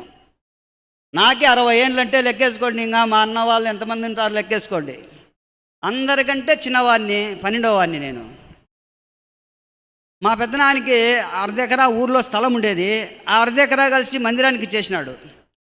దేవుని మందిరానికి ఇస్తా వచ్చినప్పుడు మా చిన్నాయన కొట్లాడి దాంట్లో నాకు కూడా భాగం ఉందని చెప్పి దాంట్లో అర్థం తీసుకొని హాస్పిటల్కి ఇచ్చినాడు. అర్థము మందిరానికి ఇచ్చాడు. ఇప్పుడు వెలిచలంలో దేవుని మందిరం ఉంది. ఆ స్థలంలోనే దేవుని మందిరం ఉంది. రీసెంట్గా పోయిన నెలలోనే 12 మందికి బాప్తీసాలు కూడా ఇచ్చినారు అక్కడ, మన దర్శనంలోనే, మన సహవాసంలోనే. ఈ విధంగా మా తండ్రి గారు ప్రభువుని అంగీకరించిన తర్వాత మా తండ్రి గారు ఎంతో సువార్త చేస్తూ వచ్చినాడు అక్కడంతా, ఆ చుట్టుపక్కల గ్రామాలన్నీ. ఇక్కడ టిఎన్పల్లి, గోకన్పేట, జోకల, ఈ సైడ్ అంతా, కదిరి, ఈ సైడ్ అంతా సువార్త ప్రకటిస్తూ వచ్చినాడు. హ్యాండ్ మైక్ తగిలించుకుంటాడు, సువార్త చెప్పడమే. చాలా వరకు నేను చెప్పలేను కాబట్టి కొద్దిగానే చెప్తాను మా తండ్రి గురించి. సామవేదము, బుగ్వేదము, బ్రాహ్మణ గ్రంథము, రామాయణము, భగవద్గీత ఇవన్నీ చదివినాడు. శ్లోకాలు చెప్తాడు, దేవుని వాక్యం చెప్తాడు, వివరిస్తాడు. వాక్యం శ్లోకం చెప్తాడు, దేవుని వాక్యం చెప్తాడు. దానికి దీనికుండే వ్యత్యాసాన్ని వివరిస్తూ వస్తాడు మా తండ్రి. మా తండ్రి గారి జతలో చాలామంది పనిచేస్తూ వచ్చినారు. రాయచూటి మిస్పా దైవ సేవకుడు పాల్గోవింద్ రెడ్డయ్య, మన సాల్మోన్ అన్న వాళ్ళ తండ్రి తబలా దానమన్న, దేవసాయమయ్య, సుందరమయ్య, సారాయిపల్లి దయాల్ నాగిరెడ్డయ్య, అంకిరెడ్డయ్య, ఓబిలిడ్డయ్య, మన బాలిరెడ్డి అంకల్కు బంధువు అవుతాడు. ప్రసాదరెడ్డి అన్న వాళ్ళ నాయనకు బంధువు అవుతాడేమో అని అనుకుంటా. ఆ విధంగా అందరూ కలిసి అక్కడ చుట్టుపక్కల గ్రామాల్లో సువార్త చేస్తూ వచ్చినాడు. వెలిచలం గ్రామంలో మందిరం ఏర్పాటైంది. తర్వాత టిఎన్పల్లిలో కూడా మందిరం ఏర్పాటవుతూ వచ్చింది. చుట్టుపక్కల సువార్త ప్రకటిస్తూ వచ్చినాడు. నేను 1965లో మా తండ్రికి 12వ సంతానంగా జన్మిస్తూ వచ్చినప్పుడు మా చుట్టుపక్కల మా ఊర్లో స్కూల్ లేదు కాబట్టి మా ఊరు నుంచి ఎర్రగూడికి వచ్చేవాళ్ళం మేము. ఎర్రగూడు అంటే మామూలుగా మా ఊరు అనంతపురం జిల్లాలో ఉంటుంది, ఎర్రగూడు వచ్చి కడప జిల్లాలో ఉంటుంది. మా ఊర్లో స్కూల్ లేదు కాబట్టి మా ఊరికి ఎర్రగూడికి కట్ట అడ్డం అంతే. ఆ కట్ట నుండి మేము నడుచుకుంటా స్కూల్కి వచ్చి స్కూల్లో చదువుకుంటా, చదివేది లేదు, ఏం లేదు ఆడ. ఆ చెన్లంబడి కట్ట మీద నడుచుకుంటూ పోయేది, చెన్లం మీద పోయేది, ఆ చెనిక్కాయలు ఏరుకుంటా చెనిక్కాయలు వేసేది, పపర్మింట్ తీసుకునేది, నడుచుకుంటా మళ్ళీ ఇంటికి వచ్చేసేది. ఈ విధంగా నా జీవితం కొనసాగుతూ వస్తూ వచ్చింది. నాకేమీ అలవాట్లు లేవు, కానీ మందిరము, ఇండ్లు, స్కూలు, ఈ 3. లేదంటే స్కూల్కి పోవడం, స్కూల్కి పోయేటప్పుడు మాట్లాడుకుంటూ పోవడము, రావడము. 5వ క్లాస్ వరకు నా చదువు మా ఊళ్ళో అయిపోయింది. అయినా ఓనామాలు రావు. 5వ క్లాస్ వరకు కూడా ఓనామాలు రావు. స్కూల్కి పోయి కూర్చుందిలా, బలపం బట్టి వాళ్ళు నేర్పించిందిలా ఇవ్వరు. ఈ విధంగా నా జీవితం కొనసాగుతూ వచ్చింది. తర్వాత 6వ క్లాసు 7వ క్లాసుకు నన్ను మదనపల్లికి వేసినారు. మదనపల్లిలో మా అన్నకు హోటల్ ఉండేది, 4వ అన్నకు. ఆ 4వ అన్నకు హోటల్ ఉంటాయి. హోటల్లో నన్ను హోటల్లో తినేది, స్కూల్కి పోయేది. మా ఆయన అప్పుడు ₹1 30 పైసలు 20 పైసలు అట్లా ఇచ్చేవాడు. దాన్ని ఎక్కడైనా తినేదానికి ఇచ్చేవాడు. దాన్ని పెట్టుకునేది. తర్వాత ఏదో గోళీలు ఆడేది, ఇవన్నీ నేర్చుకుంటూ వచ్చేది. మళ్ళీ ఇంటికి వచ్చేది, చదువుకునేది. 6వ క్లాస్ అయిపోయింది. 7వ క్లాసులో పబ్లిక్ పరీక్షలు. అప్పుడు ఆ పబ్లిక్ పరీక్షల్లో రాయకుండా నేనేం చేశానంటే, వెనకల కాపీ కొడతానని చెప్పి స్క్వాడ్ వచ్చి పట్టుకుంటా అంటే నేను వాని వైపు తిరిగి చూసిన. పక్కనుండేవాడు నిన్ను కూడా పట్టుకుంటారంటానే నేను పరీక్ష రాయకుండా బయటకు వచ్చేసిన భయపడి. చూడండి, వాస్తవంగా ఆ విధంగా నా జీవితం కొనసాగుతా పోతా వచ్చింది. 7వ క్లాసులో నేను అంతవరకు నేను దొంగతనం చేయలేదు. మా అన్నకు హోటల్ ఉన్నది కాబట్టి ₹10 దొంగతనం చేసిన. ఆ కాలంలో ₹10 అంటే ఎక్కువే. రూపాయలు దొంగతనం చేసిన. ఎందుకు దొంగతనం చేసిన అంటే మహమ్మద్ రఫీ అని ఒక స్నేహితుడు ఉండేవాడు. ఆ స్నేహితుడు ఏం చేస్తా వచ్చినాడంటే, నువ్వు మీ హోటల్లో 10 రూపాయలు డబ్బులు తీసుకొని రారా, సినిమాకి పోదామన్నాడు. మొట్టమొదటిగా నేను చేసింది 10 రూపాయలు దొంగతనం. అంతకుముందు ఎప్పుడే కానీ క్యాష్ టేబుల్లో కూర్చోబెడితే ₹1 కూడా నేను తినేవాని కాదు, తీసుకున్నాను కాదు. వెంటనే నేను సినిమాకి పోతా. సినిమా మార్నింగ్ షో స్టార్ట్ అవుతుంది. 1 గంటకో 1:30కో వదులుతారు సినిమా. అది 12:30కే స్కూల్ వదులుతారు. 12:30కు మా స్నేహితుడు ఒకడు సోంపప్పిడి అని, ఆయన పేరు సోంపప్పిడి అని పెట్టినాము. ఆ సోంపప్పిడి ఆ వ్యక్తి ఏం చేసినట్టే వాళ్ళ అమ్మ నాయనను ఎక్కడో ఊరికి పోతే మా హోటల్కి భోజనానికి వచ్చినాడు. రే మా సుధాకర్ ఏడురా అని అడిగినాడు.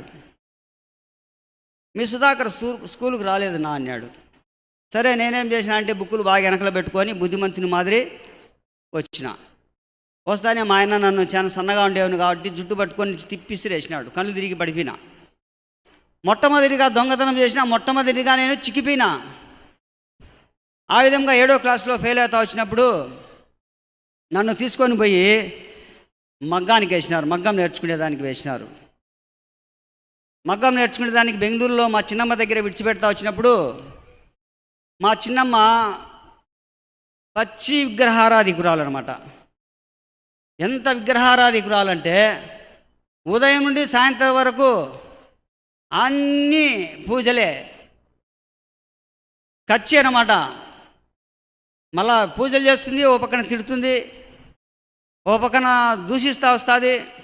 ఈ విధంగా మా చిన్నమ్మ దగ్గర మా తండ్రి విడిచిపెడతా వచ్చినాడు బెంగళూరులో.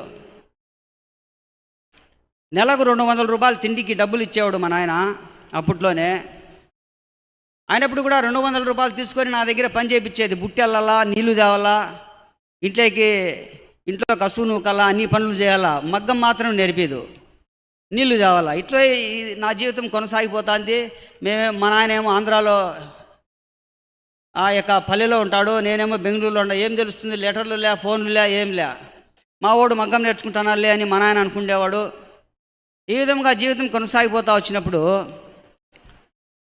మా చిన్నమ్మ నీళ్లు తెమ్మని ఆ ఇత్తల బిందెతో నీళ్ళు తెచ్చేవాళ్ళం. అప్పుడు నీళ్లు తేకపోతే కొట్టేదనమాట. ఆ కొట్టినప్పుడు ఆ బిందెని తీసుకొని మా చిన్నమ్మ మీద ఇస్త్రీ వేసేసిన. బిందె ఇస్త్రీ వేసేస్తాను. నిండు బిందె, ఇత్తల బిందె బరువు ఉంటుంది కాబట్టి మా చిన్నమ్మ కన్నడమే మాట్లాడే, తెలుగు రాదు వాళ్ళకు. సాయిస్తల్లో నన్ను మగనే అనింది. అంటే చంపినావు కదరా నా కొడుక అనింది. పక్కనుండే వాళ్ళంతా ఏమన్నారంటే, మీ చిన్నమ్మ చనిపోయింది, నీకు కథ ఇంతే అన్నారు. వెంటనే ఆ యొక్క బెంగళూరు పట్టణంలో ఏం చేసినా అంటే పారిపోయినా. ఎక్కడికి పోయినానో తెలీదు. అట్లా ఇట్లా చేరి రైల్వే స్టేషన్లో పడినా. రైల్వే స్టేషన్లో పండుకుంటూ వచ్చినప్పుడు రైల్వే పోలీస్ ఎత్తకపోయి నన్ను రైల్వే స్టేషన్లో వేస్తా వచ్చినాడు. ఆ రైల్వే పోలీసుకి ఒక హోటల్ ఉండేది. ఆ హోటల్ ఆయన ఏం చేసినాడు, నువ్వు హోటల్లో పనిచేస్తావరా అని చెప్పి నన్ను హోటల్లో పెట్టుకున్నాడు. పోయి ఫస్ట్ క్లీన్ చేయించినాడు, మళ్ళీ సప్లై చేయించినాడు, మళ్ళీ పై పనులు చేపిస్తూ వచ్చినాడు, మళ్ళీ ఇంటి పనులు చేపిస్తూ వచ్చినాడు. తన ఇంటిలో ఆ యొక్క పోలీస్ ఆయన ఇంటిలో నేను పనులు చేస్తూ రావాలా. వాళ్ళు ఏం తింటే అదే నాకు పెడతారు. వాళ్ళ బట్టలు కుట్టించుకుంటే నాకు బట్టలు కుట్టిస్తారు. వాళ్ళు సినిమాకి పోతే నన్ను సినిమాకి పిలుచుకుపోతారు. వాళ్ళు పార్కుకి పోతే నన్ను పార్కుకి పిలుచుకొని పోతారు. ఈ విధంగా నా జీవితం కొనసాగిపోతా ఉంది. నేనేమైపోయినానని చెప్పి వీళ్ళు 12 మంది కదా సంతానము, ఏడవుతానుంటాలే, చిక్కినప్పుడు చిక్కుతాలే అని అనుకున్నారో ఏమో నాకు తెలియదు. ఆ విధంగా కొనసాగిపోతా వచ్చినప్పుడు తర్వాత అక్కడ అందరూ వాళ్ళు 3 కొడుకులు ఆయనకు, ఆ పోలీస్ ఆయనకు.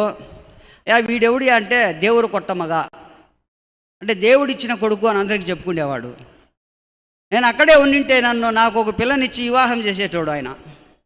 నేను అక్కడ నుంచి కూడా ఏం చేసినా అంటే, ఈయన నన్ను ఇచ్చిపెట్టేట్లేడు, ఈడుంటే ఇంతే నా కథ అని చెప్పి అనుకొని అక్కడ నుంచి మళ్ళీ మెజిస్ట్రేట్కి వచ్చిన. మెజిస్ట్రేట్లో బ్రోకర్స్ ఉంటారు, హోటల్లో పని చేయించేదానికి పిలుచుకోబోతారు వాళ్ళే.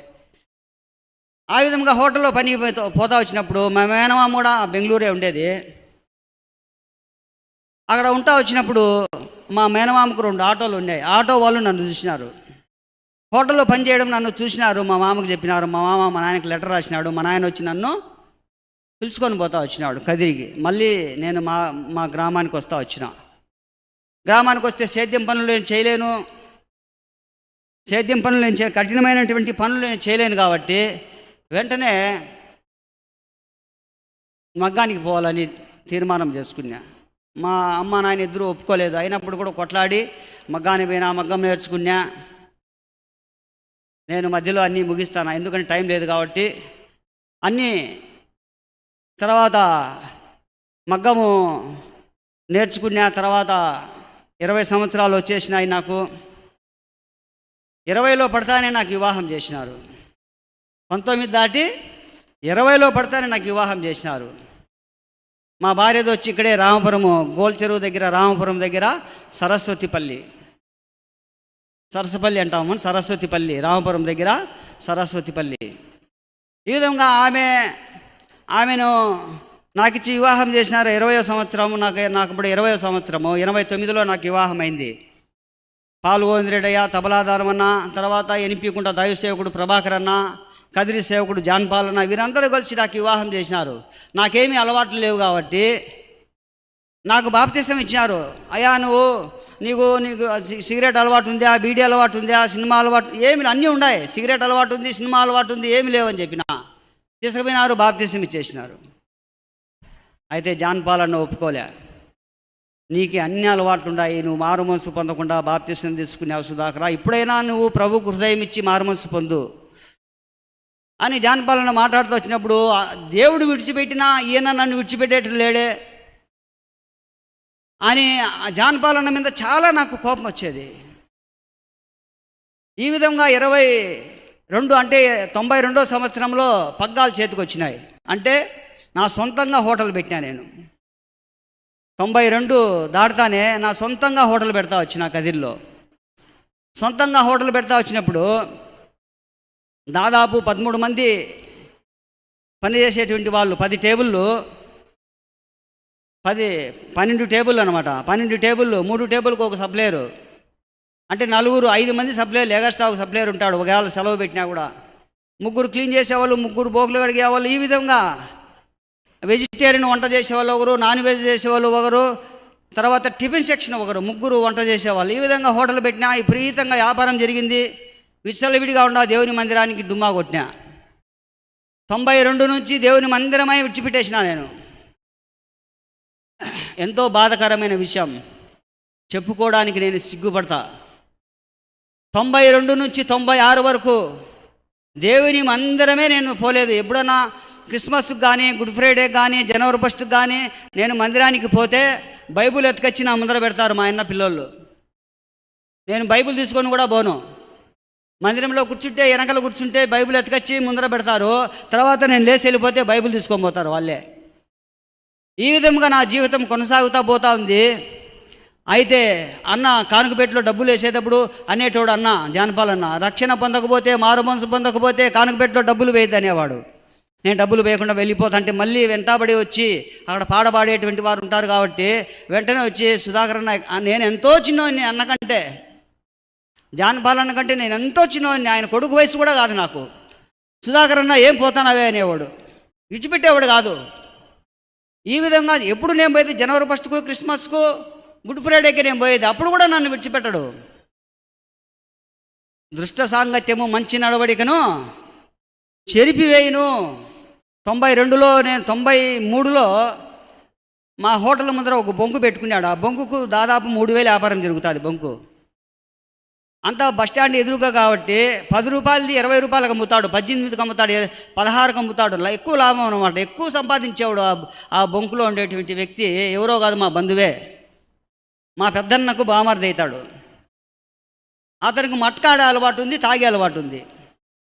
రాత్రి 9:30 అయితే ఆయన నేను ఇద్దరం కూర్చొని భోంచేసేవాళ్ళము. అప్పుడు ఆయన నన్ను అనేవాడు, సుధాకరా బామర్ది 2 అంశులు బేయి అనేవాడు. నేను అనేవాడిని, నాకు అలవాట్లేదు మామ అన్నా. లేదు 2 అంశులు బేయి, నీకు వేస్తే తెలుస్తుంది ఎట్లుండేది. నాకు లేదు మామ, అలవాట్లేదు, అలవాటు చేయొద్దు అన్నా. సరేలే వదిలేస్తాలే అని చెప్పి వదిలేసినాడు. కూల్ డ్రింక్స్లో మందు కల్పించినాడు. ఏం చేసినాడంటే కూల్ డ్రింక్స్లో మందు కల్పించినాడు. నేను తాగిన అలవాటు పడిపోయినా. ఇంకా రాత్రి 9:30 అయిందంటే నన్ను ఇంకా నా పెదవులు నా మాట వినవు, నా నోరు నా మాట వినదు, నా శరీరం అంతా నా మాట వినదు. 9:30 అయిందంటే కనుక ఇంకా ఒక చెప్పాలంటే ఆ యొక్క సేనా దయం పట్టినటువంటి ఏ విధంగా పరిగెత్తాడో ఆ విధంగా నేను జీవిస్తూ వచ్చిన. రాత్రి 9:30 అయిందంటే తాగేవాడిని. 92 నుంచి దాదాపు 93 నుంచి 96 వరకు కూడా ఆ విధంగా నా జీవితం కొనసాగుతూ పోతా వచ్చింది. వ్యాపారం బాగా జరిగింది, డబ్బులు ఉండేటివి. దాదాపు నేను ఎక్కడైనా బాగా తాగాలనుకుంటే మదనపల్లికి పోయేవాడిని. బస్సు దిగుతానే ఒక ఆటో మాట్లాడుకుంటా నన్ను ఎత్తపోయి బ్రాందీ షాప్ దగ్గర ఇచ్చిపెట్టాలా. తర్వాత బ్రాందీ షాప్ దగ్గర తాగుతానే ఓ హోటల్కి పిలుచుకొని పోవాలా. తర్వాత హోటల్లో తింటానే సినిమా థియేటర్కి పిలుచుకొని పోవాలా. తర్వాత సినిమా థియేటర్ అయిపోతేనే మళ్ళీ బస్ స్టాండ్లోకి ఎత్తకొచ్చి విడిచిపెట్టాలా. ఇట్లా నా జీవితం కొనసాగుతూ పోతా వచ్చింది. ఆ విధంగా నేను కొనసాగుతూ పోతా వచ్చినప్పుడు మా తండ్రి తర్వాత మా అన్నలు నాకంటే అందరూ పెద్దవాళ్ళే. చెప్పిన అందరూ 12 మంది 11 మంది నాకంటే అందరూ పెద్దవాళ్ళే. నన్ను ఎవరు కూడా బాగు చేయలేకపోతా వచ్చినారు. మా భార్య నువ్వు సిగరెట్ తాగొద్దంటే 2 చేతులతో సిగరెట్ తాగుతా, వద్దంటే ఏం తాగుతా, ఓ చేతితో సిగరెట్ తాగుతా, 2 చేతులు తాగుతా, నువ్వేం చేస్తావంట. తర్వాత నువ్వు మందు తాగొచ్చినావంటే ఇంట్లోకి ఎత్తకొచ్చి కూర్చొని పెట్టి తాగుతా, మళ్ళీ నువ్వేం చేస్తావంట. మా అన్నని ఎదిరించిన, మా అన్నగారిని అందరిని ఎదిరించిన, అందరూ నాకంటే బలవంతులే. వాళ్ళు పట్టుకుంటే నేను ఇడిపించుకోలేను అసలు. మా తండ్రి అయితే నాకు చెప్పలేక ఏడ్చినాడు, ఎంతో బాధపడినా. అయినా మా పాపం మానలేకపోతా వచ్చిన, నా జీవితం మారలేకపోతా వచ్చింది. ఈ విధంగా నా జీవితం కొనసాగిపోతూ వచ్చింది. రాత్రి 11:30 ఆ టైంలో దైవసేవకుడు జాన్పాలన్న నా దగ్గరికి వస్తూ వచ్చినాడు. బాగా కైపులో కూర్చున్నా, కుర్చీలో వచ్చి భుజం మీద చేయేసినాడు. సుధాకర్ అన్నాడు. కైపు అంతా దిగిపోయింది. ఏమన్నా ఇప్పుడు కూడా నన్ను విడిచిపెట్టేట్టు లేవే అని ఏమో అనేసిన అన్నను. ఏమన్నానో నాకు తెలియదు. అయితే అన్న ఒక మాట అన్నాడు, నీకుండేదంతా నీ దగ్గర నుంచి పోతే అప్పుడు నువ్వు దేవుని దగ్గరికి వస్తావయ్యా, అంతవరకు నువ్వు దేవుని దగ్గరికి రావన్నాడు. ఏమన్నా శపిస్తానవే నీవు నన్ను ఆశీర్వదించాలి కదా, శపిస్తానవే అని చెప్పి జానపాలను నన్ను ఎదిరించిన. అయ్యా శపించడం కాదు ఇది, నిజమైనటువంటి ఆశీర్వాదము నువ్వు పొందాలంటే, నిజమైనటువంటి దేవుని దీవెనలు, దేవుని యొక్క ఆనందము, దేవుని యొక్క సంతోషము, దేవుని యొక్క నెమ్మది, దేవుని యొక్క సమాధానము నీవు పొందాలంటే ఈ తాత్కాలికమైనటువంటి ద్రాక్షారసం ఇచ్చేటువంటి సంతోషము నువ్వు అనుభవిస్తున్నావు, ఇదే సంతోషం అనుకుంటున్నావు. ద్రాక్షధార ఏమంటాడు కీర్తనలో ఒక మాట అంటాడు, ధాన్య ద్రాక్షధారల కన్నా అధికమైన సంతోషము నా హృదయంలో పుట్టించితివి అంటాడు దావీదు మహారాజు. అటువంటి సంతోషం నువ్వు అనుభవించాలంటే దేవునికి నువ్వు హృదయం ఇవ్వాలా అంటా వచ్చినప్పుడు నాకేమీ ఆలోచన రాలేదు. కానీ నేను ఒకటే అనుకున్నా, నేను చనిపోవాలా, నేను మారలేను, నేను చనిపోవాలా. ప్రభా నన్ను చంపు, లేదంటే మార్చు. ఒకటే దేవుని దగ్గర ప్రార్థన, నన్ను మార్చునన్నా మార్చు, నన్ను చంపనన్నా చంపు, నేను మారలేను. బైబిల్ చదివేదే, స్నానం చేసి వచ్చి బైబిల్ చదివేదే. మా భార్య కూర్చుంటుంది, బైబిల్ చదువుతాం, నేను ప్రార్థన చేయను, మా భార్య ప్రార్థన చేస్తుంది. ఈ విధంగా నన్ను మార్చు, లేదంటే నన్ను చంపు. అద్దం ముందరకు పోయి నిలబడి నా ముఖం మీద నేను ఎంగిలి ఉంచుకోలేను కాబట్టి అద్దం ముందర నిలబడి అద్దం మీద ఎంగిలి ఉంచేవాడిని. మారలేని పరిస్థితి.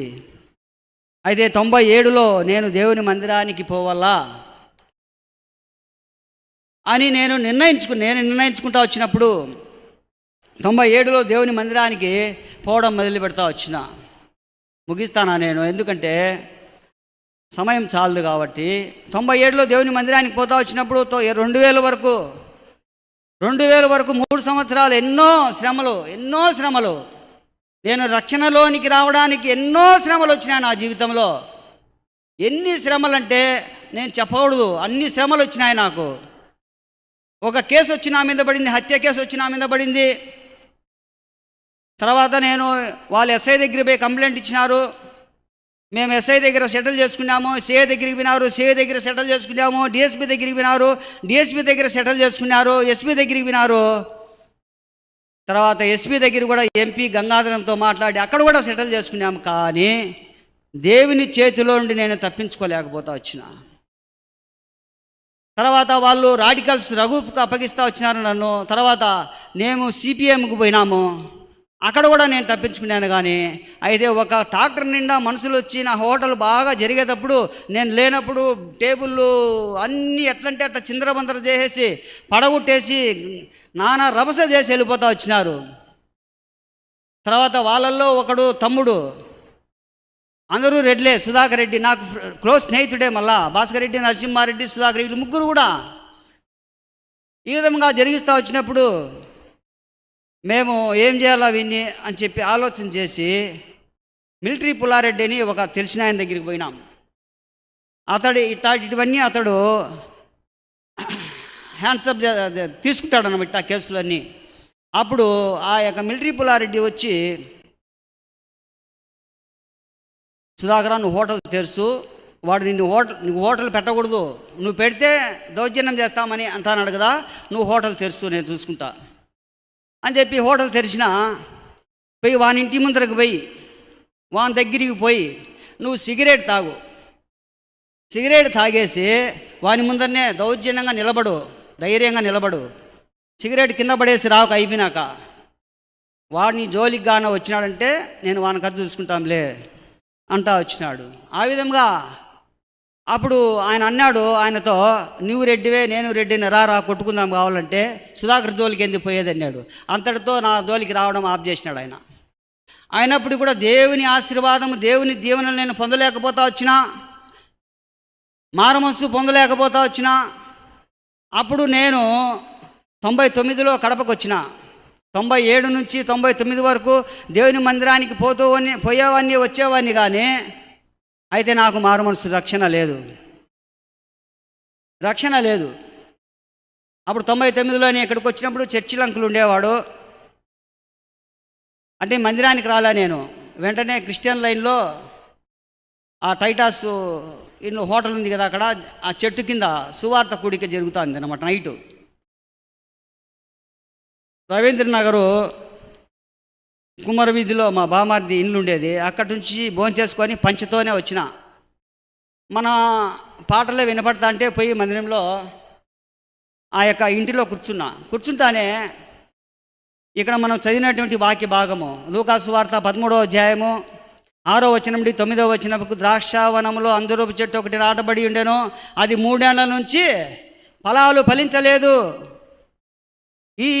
ఈ చెట్టు వలన ఈ స్థలము వ్యర్థమైపోకున్నట్లు ఆ చెట్టును ఏం చేయాలా, నరికివేయమని చెప్తా వచ్చినప్పుడు, ఆ చెట్టువు నువ్వే, ఆ చెట్టువు నువ్వే, ఆ చెట్టువు నువ్వే, నా వైపు వేలు పెట్టి చూపిస్తా వచ్చినట్లు చర్చిల అంకులు మాట్లాడుతూ వచ్చినప్పుడు నేను ప్రభువుని అంగీకరిస్తూ వచ్చిన. అంతకుముందు ప్రభువును అంగీకరించకముందు నేను మందు తాగితే ఆనందంగా ఉండేది, సంతోషంగా ఉండేది, సిగరెట్ తాగేవాడిని. కానీ అంగీకరించిన తర్వాత చూద్దామని తాగితే ఏడుపు వచ్చింది. చూద్దామని తాగితే నాకు ఏడుపు వచ్చింది. దుఃఖపడి అక్కడనే మోకాళ్ళొంచి రోడ్డు పైనే, ప్రభా తప్పైంది క్షమించు అని ప్రార్థన చేస్తూ వచ్చిన.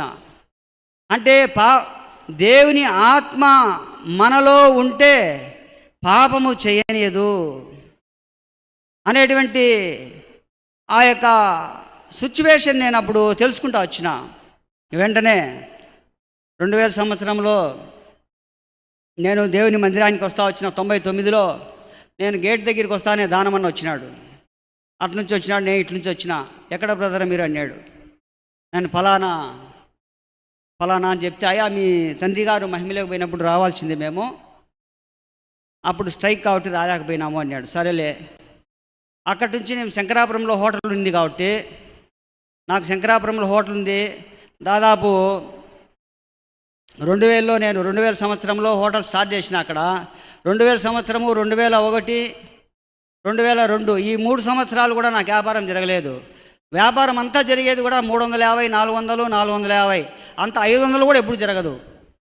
500 వ్యాపారం కూడా ఎప్పుడు జరగదు. ఎప్పుడు నాకు దానికి సరిపోయేది. ఎందుకు ప్రభువా, నేను రక్షింపబడినా కదా, మారుమనసు పొందినా కదా, నిన్ను అంగీకరించినా కదా, నన్ను ఎందుకు దీవించవు అని దేవుడిని అడుగుతూ వచ్చిన. అప్పుడు 2003లో నాకు దేవుడు వాగ్దానం ఇచ్చినాడు, నేను నిన్ను ఆశీర్వదించేదను. అబ్రహాంకి ఇచ్చిన వాగ్దానం. వెంటనే ఆ సంవత్సరంలోనే దాదాపు 30,000 డబ్బులు మిగిలింది. 2004, 2005 సముద్ర వ్యాపారం నీ వైపు తిప్పబడును, జనముల యొక్క ఐశ్వర్యము నీవు అనుభవించదువు వాగ్దానం ఇచ్చినాడు దేవుడు. వెంటనే 2006, 2007కు దాదాపు ఒక 5-6 లక్షల డబ్బులు మిగిలింది. ఈ విధంగా నా జీవితం కొనసాగుతూ ఉంది. 2006లో ఒక సమస్య వచ్చి పడింది. అప్పుడు కూడా దేవుడు ఇదిగో నేను నిన్ను ప్రేమించితేనని నీకు తెలియజేసేదనను వాగ్దానం ఇచ్చినాడు. తర్వాత ఆ విధంగా నా జీవితం కొనసాగిపోతూ ఉంది. 2011లో నాకు ఒక వాగ్దానం ఇచ్చినాడు దేవుడు. అలంకరింపబడిన రాజు నువ్వు కనులారా చూచేది అంటే నేను దేవుని దగ్గరికి వెళ్ళిపోతాను అనుకున్నా. అయితే దేవునికి నువ్వు ఎక్కువగా సమీపంగా ఉంటావని చెప్పి అన్న సంసోను ఉన్నాడు అప్పుడు ఇక్కడ చెప్తా వచ్చినాడు. ఈ విధంగా 2011లో 12లో నాకు కొద్దిగా చీటీలు వేసేవాడిని. 2 లక్షల చీటీలు 3 వేసేటువంటి వాడిని. అప్పుడు ఆ చీటీలు ఏం చేసినా అంటే 3 చీటీలు 6 లక్షలు అయిపోతే సుధాకర నీకు 1 నెల వడ్డీ ఇస్తా, తర్వాత నీకు 1 నెలకంతా డబ్బులు ఇచ్చేస్తానన్నాడు. మన ప్రమీలక్క, ముగ్గురు, జాస్వా అన్న, కృపా హోటల్ యేసురత్నం అన్న, వీళ్ళందరికీ కూడా ఆయన దగ్గర చీటీలు వేయించిన. అయితే నెలకి ఇవ్వలేదు, కానీ 2 నెలలు అయింది, 3 నెలలు అయింది, 4 నెలలు అయింది, వడ్డీ ఇస్తానడు కానీ నా అసలు ఇవ్వడం లే. మళ్ళీ చీటీలు అయిపోయినాయి, 3 లక్షల చీటీలు, మళ్ళీ 3 చీటీలు వేసిన 12 లక్షలు అయింది. 2 లక్షలు ఇచ్చినాడు, 10 లక్షలు ఆయన దగ్గరే పెట్టుకున్నాడు. అయ్యా నీకు ఎప్పుడన్నా చెప్పు 1 నెలకి ఇచ్చేస్తాను అన్నాడు. చిన్నప్రసాద్ నాకు చెప్పిన, అన్న ఇట్లా నేను ఇరకపోయినా ఇబ్బంది పడతానా, ఏం చేయాలన్నా? చిన్నప్రసాద్ అన్న ప్రార్థన చేస్తాంలే అంటా వచ్చినాడు. దేవుడు వాగ్దానం ఇచ్చి ఇదిగో నేను నిన్ను ప్రేమించిస్తున్నానని నీకు తెలియజేసాను వాగ్దానం ఇస్తా వచ్చినాడు. వెంటనే అతడు డబ్బులు 8.5 లక్షలు ఇచ్చినాడు. 1.5 లక్ష ఎగరగొట్టేసి ఐపీ నోటీస్ పంపించేసినాడు. ఈ విధంగా దేవుడు అన్ని విధాలుగా నాకు సహాయం చేస్తూ వచ్చినాడు. సంఘము ద్వారా 2017లో అనుకోకుండా నా కుడికాలు తొడకు క్యాన్సర్ గడ్డ వచ్చింది. కుడికాలు తొడలో క్యాన్సర్ గడ్డ వచ్చింది. దాని పేరు లైపోసార్కోమా అని. అప్పుడు 2018లో దాన్ని సిఎంసికి పోయి ఎంఆర్ఐ స్కానింగ్ తీపిస్తూ వచ్చినప్పుడు ఆ ఎంఆర్ఐ స్కానింగ్లో దాదాపు ₹1,00,000 ఎస్టిమేషన్ వేసినారు వాళ్ళు సిఎంసిలో. అప్పుడు మా చిన్న కుమారుడు ట్రీట్మెంట్లో ఉన్నాడు, ఆరోగ్యం బాగలేక.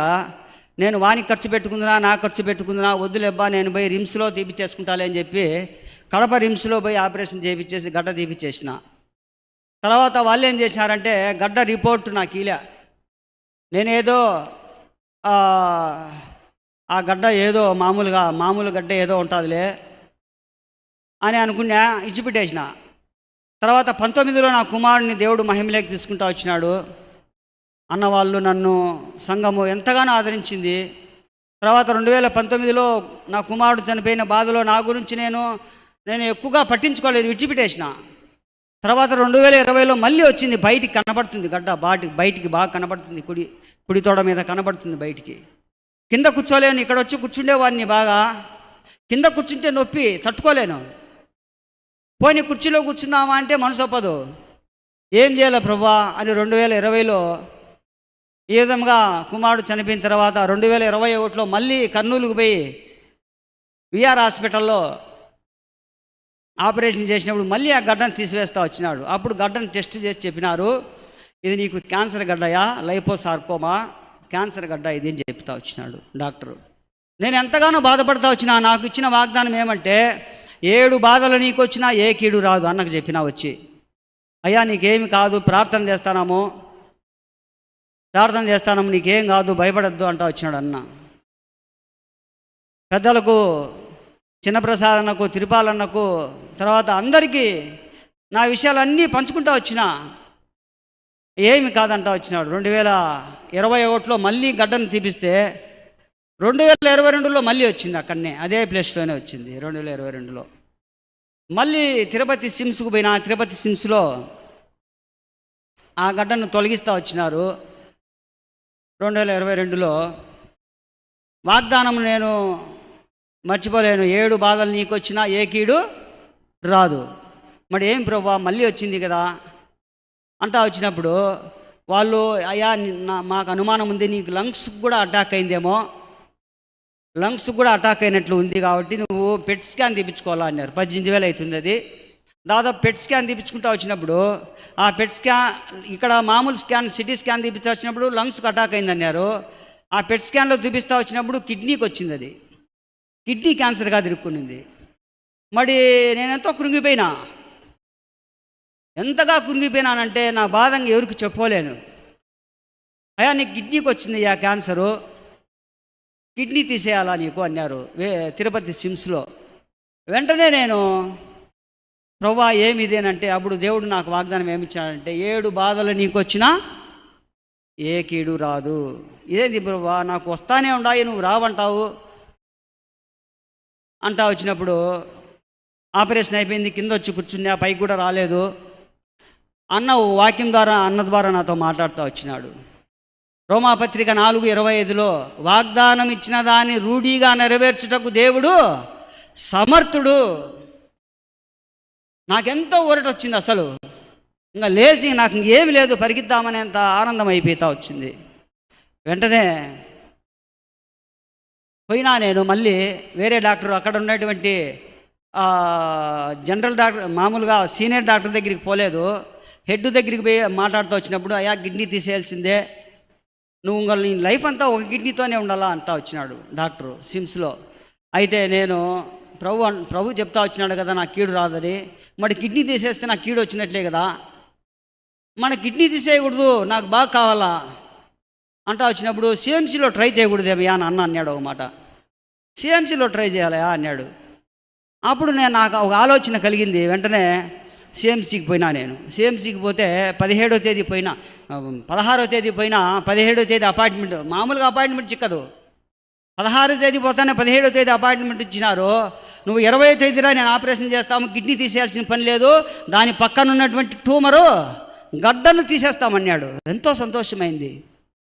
20వ తేదీ ఆపరేషన్ చేసినారు, 21వ తేదీ సాయంత్రము డిశ్చార్జ్ చేసి పంపించేసినారు. ఇప్పటికీ రాలే, ఇప్పటికీ కూడా మళ్ళీ నాకు ఆ ట్యూమర్ అంటే గడ్డ రాలేదు. 2023 అంతా రాలే, 22 వరకు 5 సార్లు ఆపరేషన్ అయింది. 23 అంతా నాకు చెక్ చేయించుకున్నా 2 సార్లు. 23 అంతా ఎన్నో స్కానింగ్ చేయించుకున్నా, నీకేమి లేదయ్యా, వెరీ గుడ్ అన్నాడు డాక్టర్. ఏమన్నాడంటే గుడ్, వెరీ గుడ్ అన్నాడు. అన్న సుధీర్ అన్న కూడా రాయా, నీకు కావాలంటే కర్నూలులో రేడియేషన్ పెట్టిస్తామని చెప్పి అన్న సుధీర్ అన్న కూడా పిలిచినాడు. అన్న రేడియేషన్ లేదు, ఏం లేదు, దేవుడు బాగు చేసినాడు అని చెప్తా వచ్చిన. ఈ విధంగా దేవుడు నాకు సహాయపడతా వచ్చిన దానికి కారణం ఏమంటే, అన్న దైవ సేవకుడు ఆనంద్ రాజన్న, సంఘ పెద్దలు నా గురించి భారంగా కుటుంబంలో కూడా ప్రార్థన చేస్తూ వచ్చినారు. అన్న అయితే ఇంటిలో కుటుంబ ప్రార్థనలో కూడా నా గురించి ప్రార్థన చేస్తూ వచ్చినాడు. నేనంటే తెలియని వాళ్ళు కూడా నా గురించి ప్రార్థన చేసి, సుధాకర్ అంటే ఎవరో లేదు, సుధాకర్ అని ప్రకటించినాడు కదా అని నా గురించి నా పేరుని ఎత్తి ప్రార్థన చేస్తూ వచ్చినారు. అన్న నువ్వేనా సుధాకర్ అంటే, అవునక్క నేనే, నీ కొరకు ప్రార్థన చేసినాం, నా అన్న ప్రకటించినాడు. పెద్దలు, విశ్వాసులు అందరూ, పరిశుద్ధులు ఎంతోమంది నా కొరకు ప్రార్థన చేస్తూ వచ్చినారు. ఈ దినం నేను ఇక్కడ నిలవబడి ఉన్నానంటే అది కేవలము దేవుని యొక్క కృప, దేవుని యొక్క మీ పరిశుద్ధుల యొక్క ప్రార్థన ద్వారా నేను నీకు నిలబడి సాక్ష్యం చెప్తాను. 2017 నుంచి 2024 దాదాపు 7 సంవత్సరాలు గతించిపోయి 8వ సంవత్సరంలో దేవుడు నన్ను ఇక్కడ నిలవబెడుతూ వచ్చినాడంటే, పడద్రోయుటకు, కూల్చుటకు, పడద్రోయుటకు, నిలవబెట్టుటకు దేవుడు ఎటువంటి వాడంట? సమర్థుడు.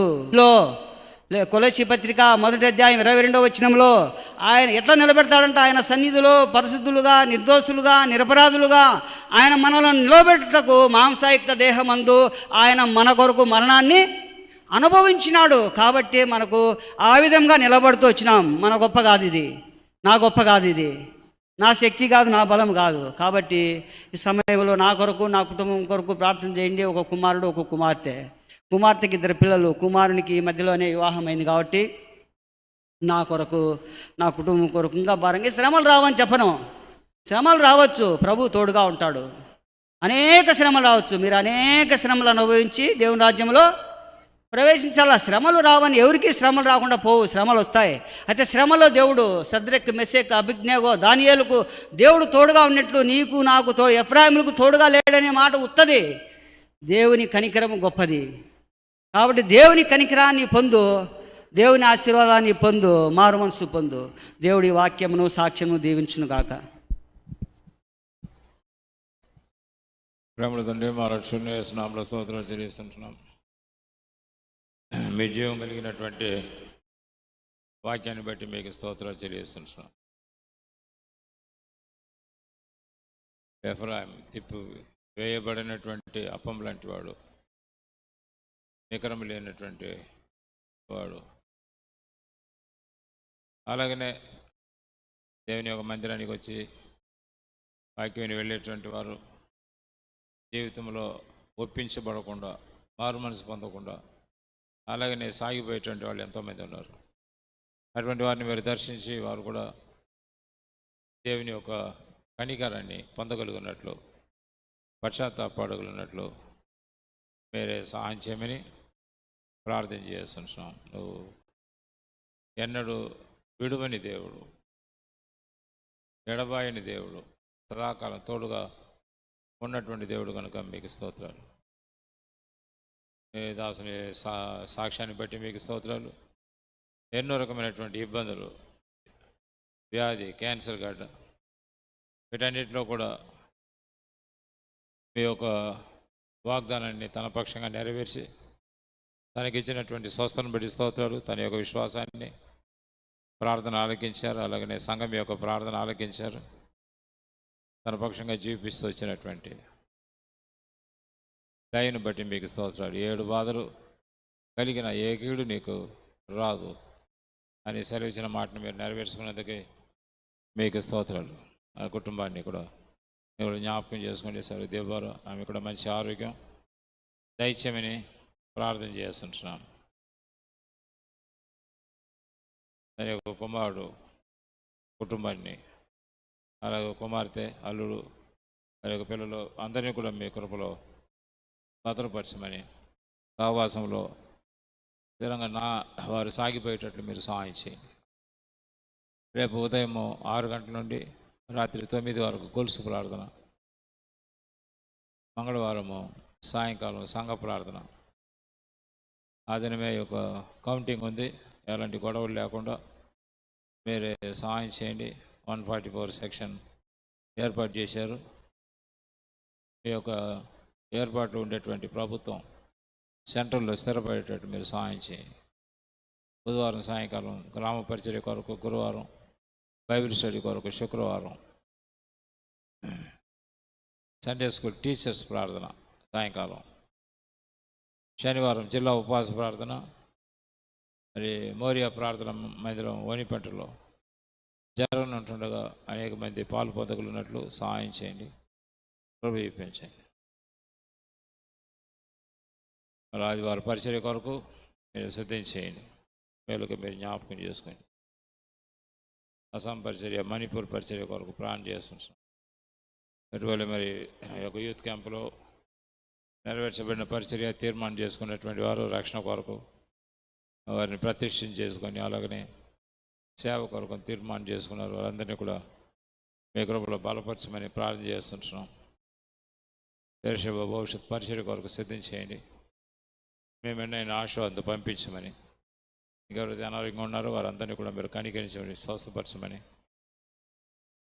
మా ప్రభువుని ప్రియరక్షుడిని యేసుక్రీస్తు నామములో ప్రార్థించి వేడుకుంటున్నాం తండ్రి. ఆమేన్. మన ప్రభు అయిన యేసుక్రీస్తు వారి కృపయు, తండ్రి అయిన దేవుని అపారమైన ప్రేమయు, పరిశుద్ధాత్మ దేవుని అన్యోన్య సహవాసం ఇప్పుడు సదాకాలం మనకు తోడై ఉండునుగాక. ఆమేన్.